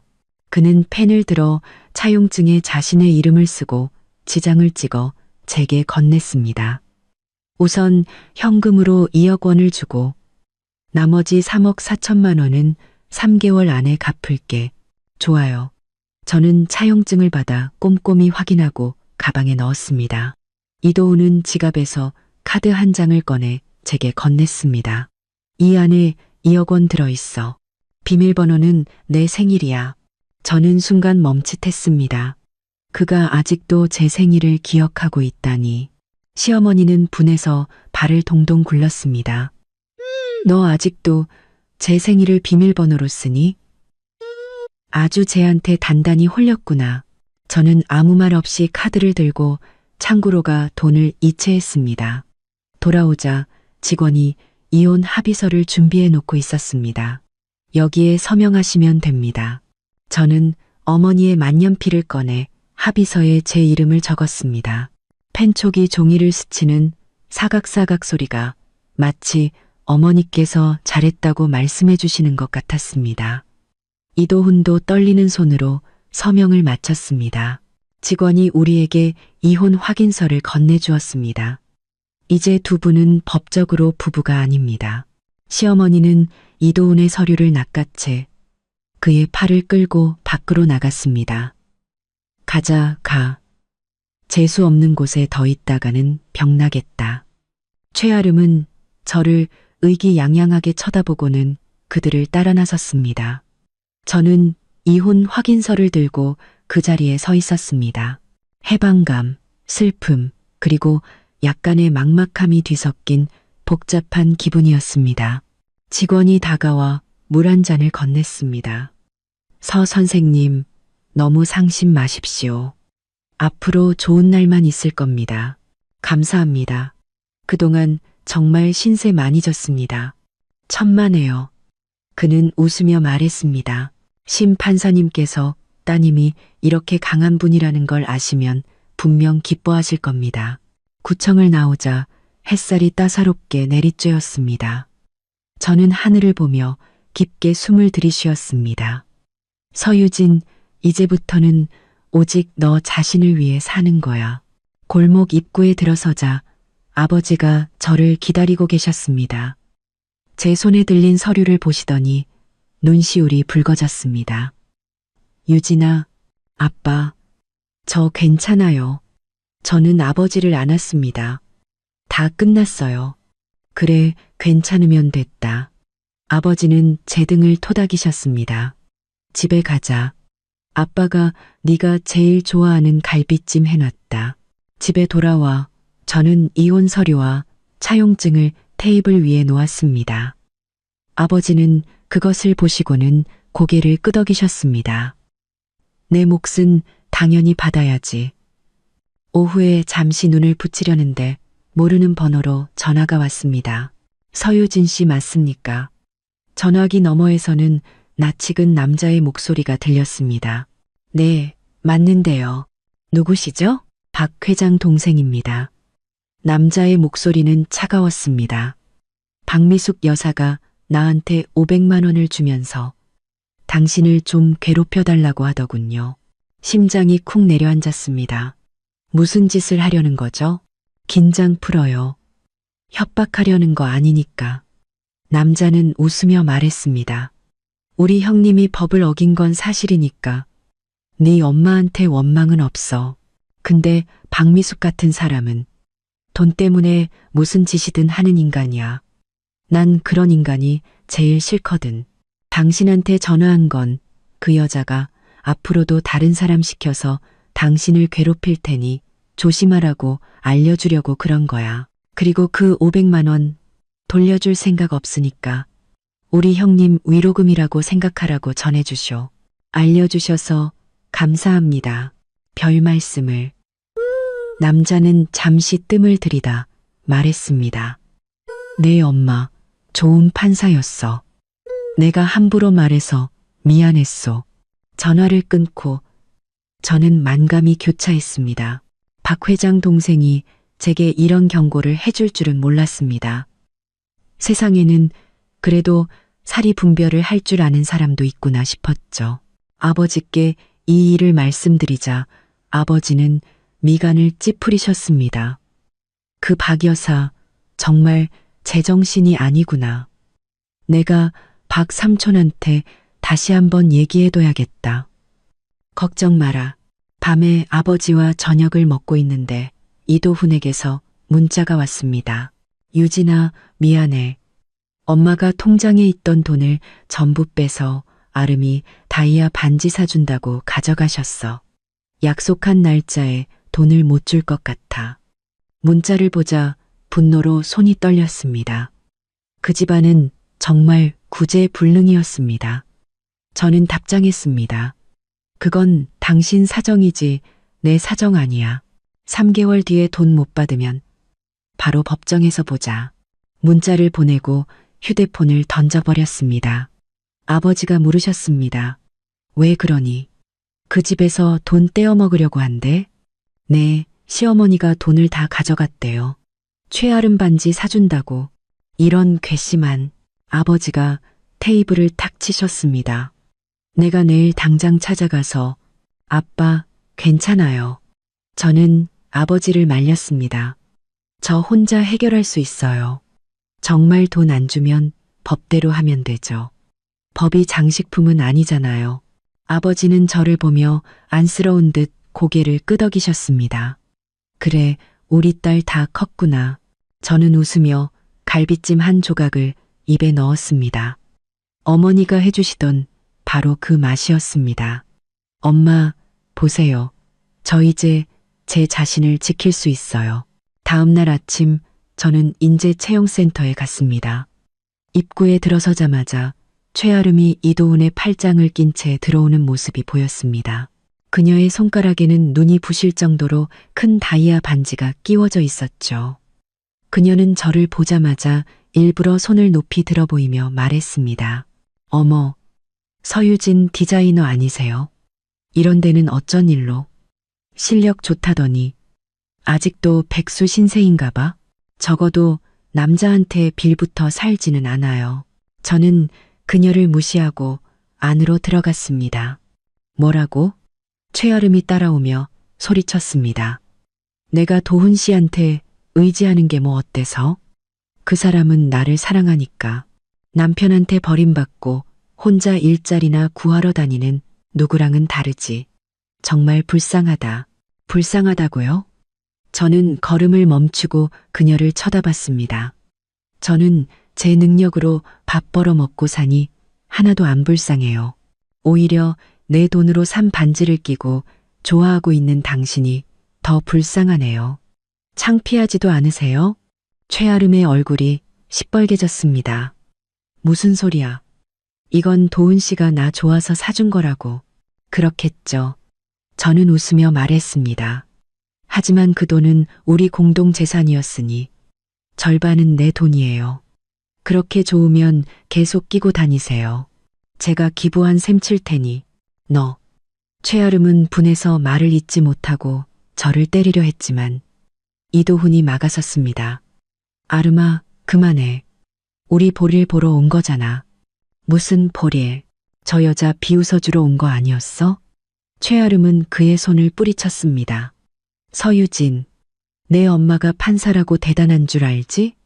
남자 없으면 너도 별거 아니야. 내가 어떤 사람인지는 당신이 신경 쓸 일 아니에요. 저는 이도훈을 쳐다봤습니다. 이도훈 씨, 차용증 잊지 마요. 3개월 뒤에 법정에서 봅시다. 말을 마치고 저는 뒤도 돌아보지 않고 걸었습니다. 뒤에서 최아름이 악을 쓰는 소리가 들렸지만 무시했습니다. 어떤 사람들은 시간을 낭비할 가치조차 없으니까요. 저는 몇 군데 이력서를 냈고 2회사에서 면접 제의를 받았습니다. 채용센터를 나오자 햇살이 눈부시게 쏟아졌습니다. 저는 깊게 숨을 들이쉬었습니다. 마음속에 희망이 차올랐죠. 서유진, 힘내. 넌 할 수 있어. 면접은 수요일 오전 10시 업계에서 꽤 유명한 디자인 회사였습니다. 저는 아침 일찍 일어나 셔츠를 다리고 어머니가 남겨주신 만년필을 주머니에 꽂았습니다. 거울 속 제 모습은 예전보다 훨씬 눈빛이 단단해져 있었습니다. 아빠, 다녀오겠습니다. 그래, 긴장 풀고 잘하고 와. 우리 딸처럼 뛰어난데 당연히 합격할 거다. 아버지는 제게 사과 하나를 쥐어주셨습니다. 회사 로비에 도착하자마자 최아름이 안내 데스크 직원과 웃으며 이야기하는 모습이 보였습니다. 그녀는 저를 보자마자 표정을 싹 바꾸고 다가왔습니다. 어머, 진짜 면접 보러 왔네. 그녀는 제 어깨를 툭 치며 말했습니다. 근데 어쩌나 이 회사 부사장님이 우리 외삼촌인데 과연 전 남편한테 버림받은 여자를 뽑으실까? 저는 미간을 찌푸렸습니다. 무슨 짓을 하려는 거죠? 별거 아니야. 그녀는 의기양양하게 웃었습니다. 그냥 헛수고하지 말라고 알려주러 왔지. 너처럼 해고당하고 이혼까지 한 여자를 어떤 회사가 받아주겠어?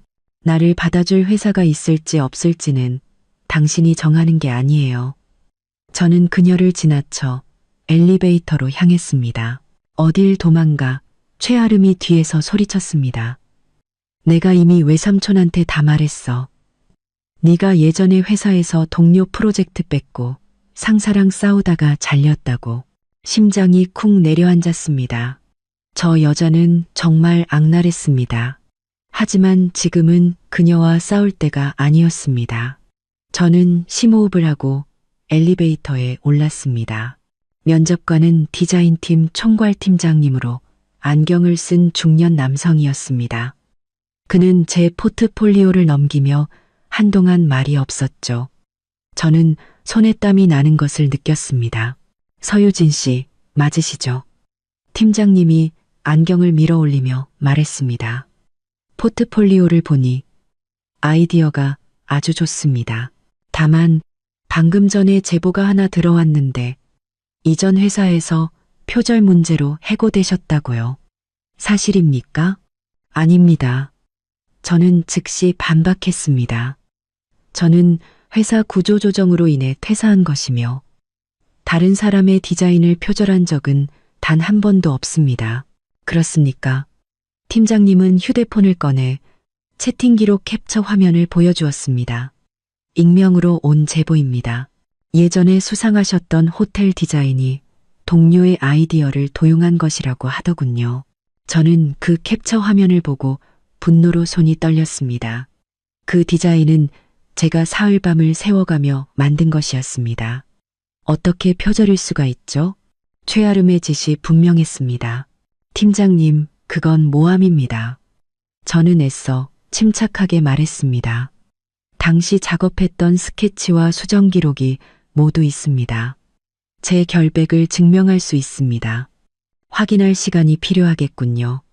팀장님은 포트폴리오를 제게 돌려주었습니다. 오늘은 이만 돌아가 보시죠. 결과는 추후에 통보해 드리겠습니다. 면접실을 나오자 온몸이 차갑게 식었습니다. 최아름이 복도 벽에 기댄 채 저를 보고 비웃고 있었습니다. 어때? 내가 안 될 거라고 했지? 최아름 씨, 당신 정말 너무하네요. 저는 그녀 앞으로 다가가 떨리는 목소리로 말했습니다. 왜 이런 짓까지 하는 거예요? 왜냐고? 그녀는 어이없다는 듯 웃었습니다. 나는 네가 싫으니까. 네까짓 게 뭐라고 이혼하고도 이렇게 좋은 회사에 면접을 봐. 네 엄마가 판사면 다야? 나는 네가 직장도 못 구하고 그 죽은 엄마처럼 평생 고개도 못 들고 살았으면 좋겠어. 닥쳐요. 저는 손을 들어 그녀를 때리려 했지만 그녀가 피했습니다. 나를 때리려고? 최아름이 소리를 질렀습니다. 사람 살려. 누가 나 좀 도와줘요. 몇몇 직원들이 소리를 듣고 몰려와 우리를 쳐다봤습니다. 최아름은 순식간에 눈물을 글썽이며 말했습니다. 여러분, 오해하지 마세요. 이 사람이 면접에서 떨어졌다고 저한테 화풀이 하는 거예요. 아니에요. 저는 해명하려 했지만 아무도 제 말을 들어주지 않았습니다. 그때 총괄 팀장님이 나와 저를 보고 미간을 찌푸렸습니다. 서유진 씨, 당장 나가주십시오. 저희 회사는 폭력을 쓰는 사람은 채용하지 않습니다. 저는 최아름의 의기양양한 얼굴을 보며 심장이 갈기갈기 찢어지는 것 같았습니다. 저는 회사 밖으로 뛰쳐나와 결국 참았던 눈물을 터뜨렸습니다. 버스 정류장 벤치에 앉아 아버지께 전화를 걸까 망설였습니다. 걱정하실까봐 차마 용기가 나지 않았죠. 그때 휴대폰이 울렸습니다. 다른 면접을 보기로 했던 회사였습니다. 서유진 선생님이십니까? 전화기 너머 인사팀 직원의 목소리는 차가웠습니다. 죄송하지만 저희는 선생님을 채용하지 않기로 결정했습니다. 네, 왜죠? 저는 급하게 물었습니다. 어제는 제 포트폴리오가 아주 마음에 든다고 하셨잖아요. 방금 익명 제보를 받았습니다.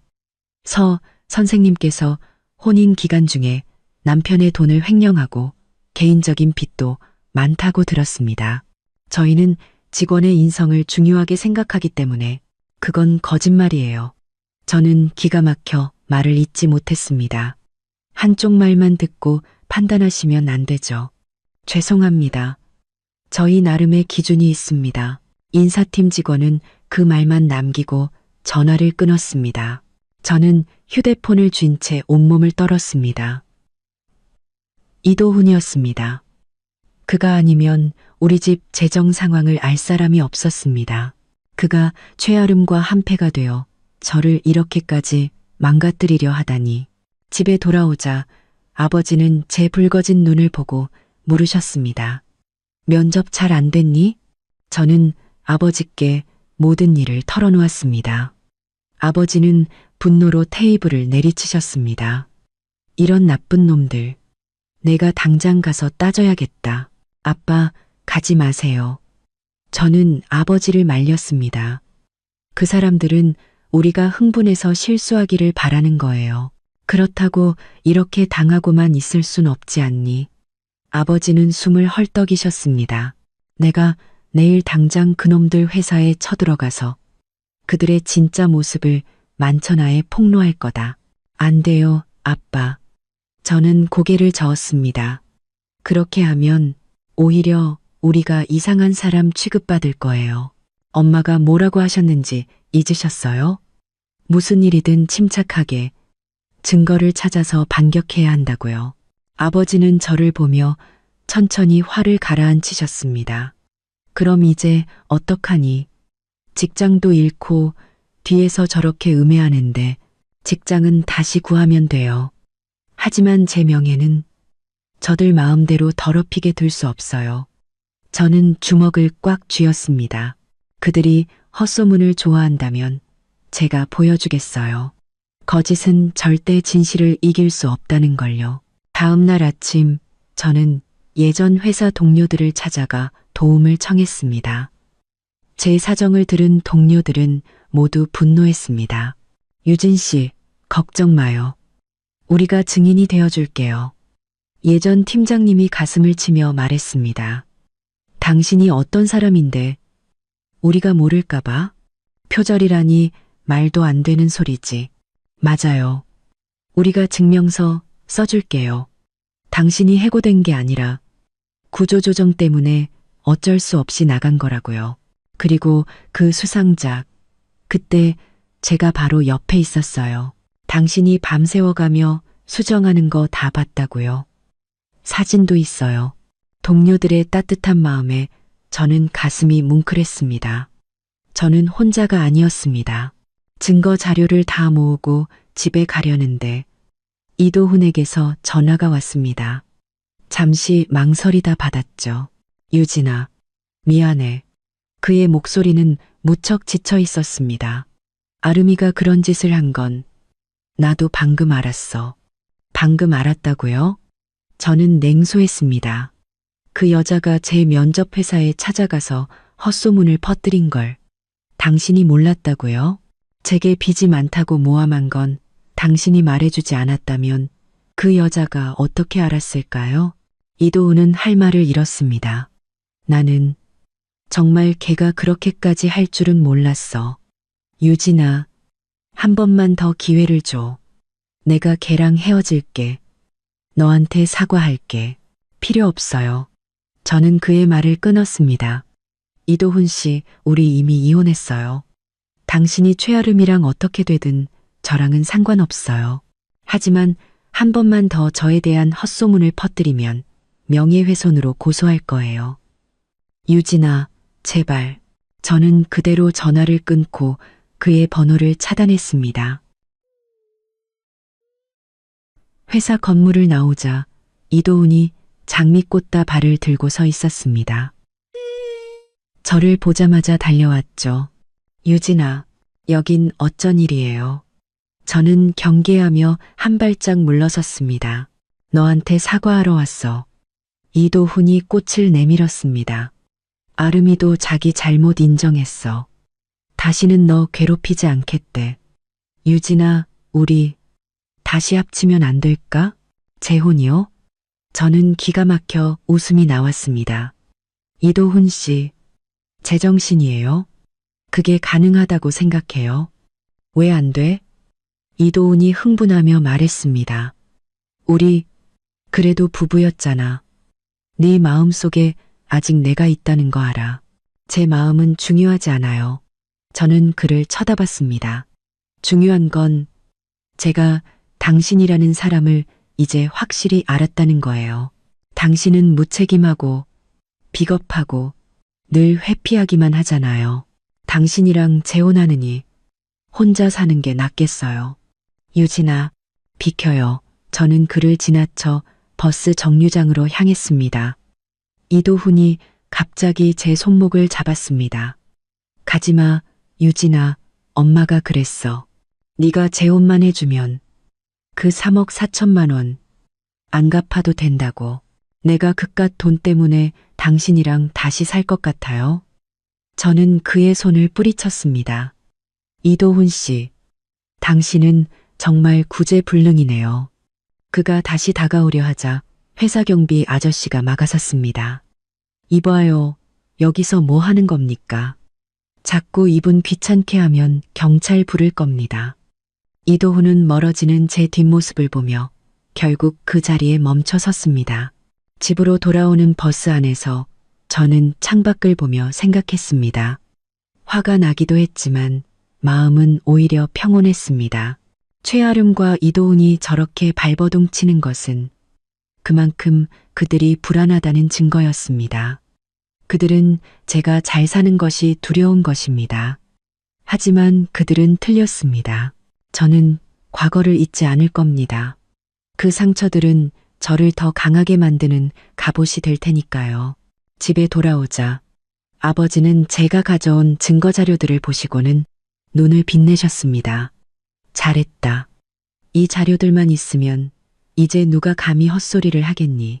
밤에 저는 모든 증거 자료를 정리해서 그동안의 일들을 설명하는 글과 함께 지역 온라인 커뮤니티에 올렸습니다.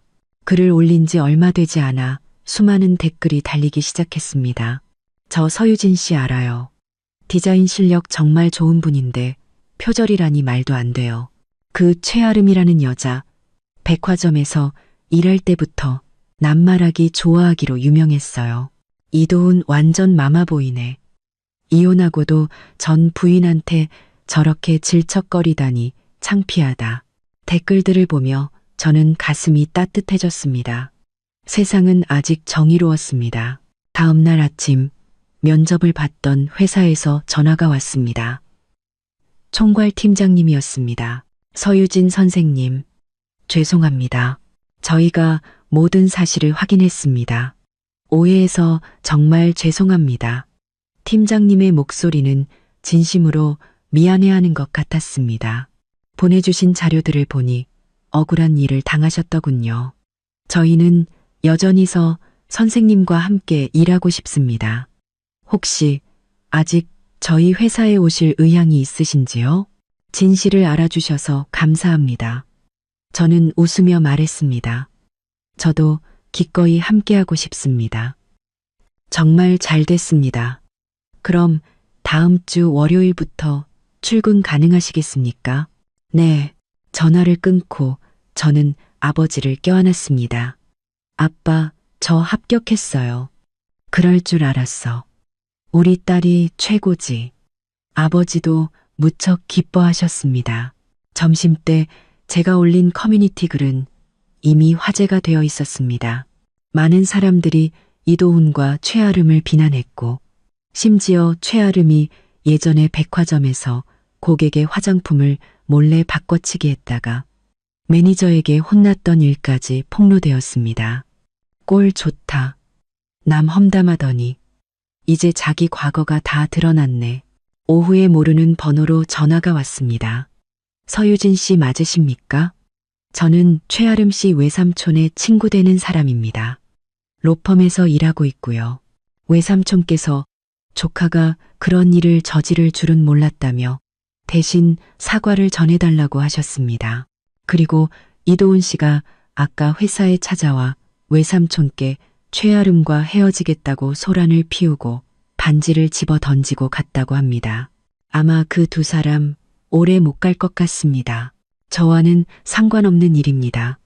저는 담담하게 말했습니다.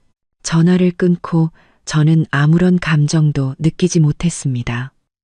그 두 사람이 어떻게 되든 이제는 정말 저와 상관없는 일이었습니다.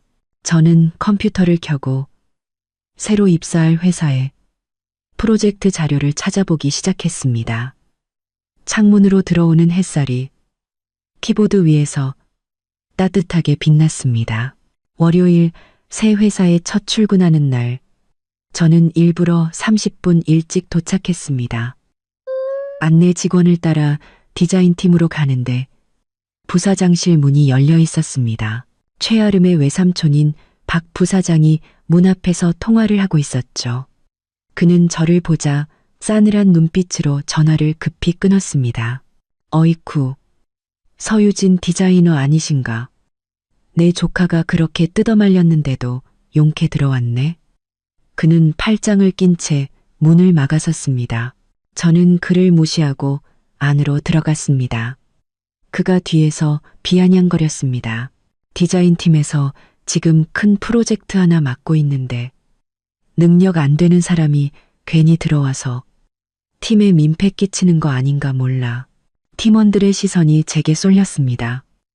그때 총괄팀장님이 다가와 말했습니다. 박 부사장님, 서유진 씨는 실력 있는 인재니 분명 잘 해낼 겁니다. 그래? 박 부사장은 냉소하며 문을 쾅 닫고 사무실로 들어갔습니다. 팀장님은 제 어깨를 두드리며 말했습니다. 신경 쓰지 말아요. 박 부사장님 원래 저러시니까. 네, 괜찮습니다. 하지만 그 후로 박 부사장은 사사건건 저를 괴롭혔습니다. 다른 직원의 실수를 제 탓으로 돌리고 제가 제출한 시안은 늘 트집을 잡았죠. 금요일 오후 그는 저를 사무실로 불렀습니다. 서유진, 이게 네가 한 거야? 클라이언트가 이거 보더니 쓰레기라면서 집어 던졌어. 다시는 이런 거 가져오지 말라고 했다고. 부사장님, 저는 분명 지난주에 클라이언트가 확정한 내용대로 작업했습니다. 클라이언트 마음이 바뀌면 안 돼? 네가 센스가 없어서 그런 거잖아. 그는 책상을 내리쳤습니다. 이 프로젝트가 회사에 얼마나 중요한지 몰라. 망치면 네가 책임질 거야? 다시 수정하겠습니다. 수정? 클라이언트가 내일까지 달라고 했는데 네가 무슨 수로 해? 그는 저를 쏘아보았습니다. 너 일하기 싫으면 그냥 나가. 백으로 들어온 주제에 저는 백으로 들어오지 않았습니다. 제 실력으로 입사했습니다. 실력? 그는 비웃었습니다. 내 실력은 내 그 죽은 판사 엄마겠지. 누가 나한테 너 잘 봐달라고 전화까지 했던데 내가 너 봐줄 것 같아? 심장이 쿵 내려앉았습니다. 박 부원장님이나 다른 분이 그에게 연락했던 걸까요? 왜 말이 없어? 찔리나 보지? 박 부사장이 의기양양하게 웃었습니다. 내가 이 회사에서는 왕이야. 알아서 기어나가. 안 그러면 내가 못 견디게 만들어줄 테니 사직서는 안 씁니다. 저는 주먹을 꽉 쥐었습니다. 시안은 제가 밤을 새워서라도 내일 아침까지 완성하겠습니다. 하지만 한 번만 더 제 어머니를 모욕하시면 본사에 정식으로 문제를 제기하겠습니다. 네가 감히, 제가 감히 하는지 못하는지 지켜보시죠. 저는 시안을 들고 사무실을 나섰습니다. 동료 직원이 제게 다가와 속삭였습니다. 유진 씨, 저 사람 회장님 친척이라서 아무도 못 건드려요. 괜히 밉보이지 마요. 고마워요, 조언. 저는 그날 밤 11시까지 야근했습니다. 시안을 다 수정하고 집에 가려는데 휴대폰이 울렸습니다. 모르는 번호였습니다. 서유진 씨 맞으십니까? 저는 시건축협회 이 회장입니다. 예전에 심은영 판사님께 큰 도움을 받았었죠. 전화기 너머에서는 온화한 목소리가 들려왔습니다. 방금 박 부사장에게서 전화가 왔더군요. 유진 씨가 회사 생활이 순탄치 않다고. 아마 그 친구는 모를 겁니다. 지금 그 회사에서 입찰 준비 중인 문화센터 프로젝트 심사위원장이 바로 제 제자이자 심판사님의 오랜 팬이라는 사실을요. 유진 씨 꿋꿋하게 실력으로 보여주세요. 진실은 언젠가 빛을 발하는 법입니다. 감사합니다, 회장님. 전화를 끊고 저는 모든 것을 깨달았습니다. 어머니가 생전에 베푸신 선행이 이렇게 저를 지켜주고 있었습니다. 다음 날 아침 저는 수정된 시안을 박 부사장에게 제출했습니다. 그는 보지도 않고 옆으로 던졌습니다. 필요 없어. 클라이언트가 이미 우리랑 계약 파기했어. 다 너 때문이야. 그럴 리가요. 저는 휴대폰을 꺼내 방금 클라이언트에게서 받은 문자를 보여주었습니다. 수정된 시안 아주 마음에 듭니다. 오전에 계약하러 가겠습니다. 박 부사장은 당황하며 클라이언트에게 전화를 걸었습니다. 그의 얼굴은 통화를 할수록 점점 더 굳어졌죠. 전화를 끊고 그는 저를 노려보며 말했습니다. 운 좋은 줄 알아. 운이 아니라 실력입니다. 저는 그를 쳐다봤습니다. 부사장님, 다시 한번 말씀드리지만 저를 존중해 주십시오. 그렇지 않으면 저도 제 권리를 찾겠습니다. 박 부사장은 할 말을 잃고 나가 라고 소리쳤습니다. 그때 회장님의 비서가 사무실로 들어와 박 부사장을 데리고 나갔습니다. 잠시 후 사무실 안에서 큰 소리가 들리더니 박 부사장이 씩씩거리며 회사를 나가버렸습니다. 동료가 제게 다가와 속삭였습니다. 유진 씨, 박 부사장 정직 처분받았대요. 납품업체한테서 뒷돈 받은 거 누가 익명으로 제보했대요. 점심때 최아름에게서 전화가 왔습니다. 서유진, 너지. 우리 외삼촌 정직당한 거. 네가 꾸민 짓이지. 그녀가 악을 썼습니다. 자업자득이에요. 저는 차갑게 말하고 전화를 끊었습니다. 오후에 총괄 팀장님이 저를 불렀습니다. 유진 씨, 축하해요. 회장님께서 문화센터 프로젝트 총괄 디자이너로 유진 씨를 임명하셨습니다. 저는 제 귀를 의심했습니다. 정말요? 그럼요. 유진 씨 디자인에는 어머니를 닮은 굳건함이 있어요. 가슴이 뭉클했습니다. 엄마, 보셨어요? 저 제 실력으로 인정받았어요. 그 후 문화센터 프로젝트는 성공적으로 끝났고 저는 업계에서 인정받는 디자이너가 되었습니다. 많은 회사에서 스카우트 제의가 왔지만 저는 모두 거절하고 제 이름으로 된 작은 디자인 스튜디오를 열었습니다.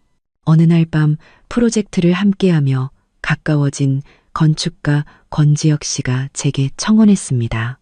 그는 제 어머니를 아주 존경하는 분의 아들이었고 늘 제게 든든한 힘이 되어 주었죠.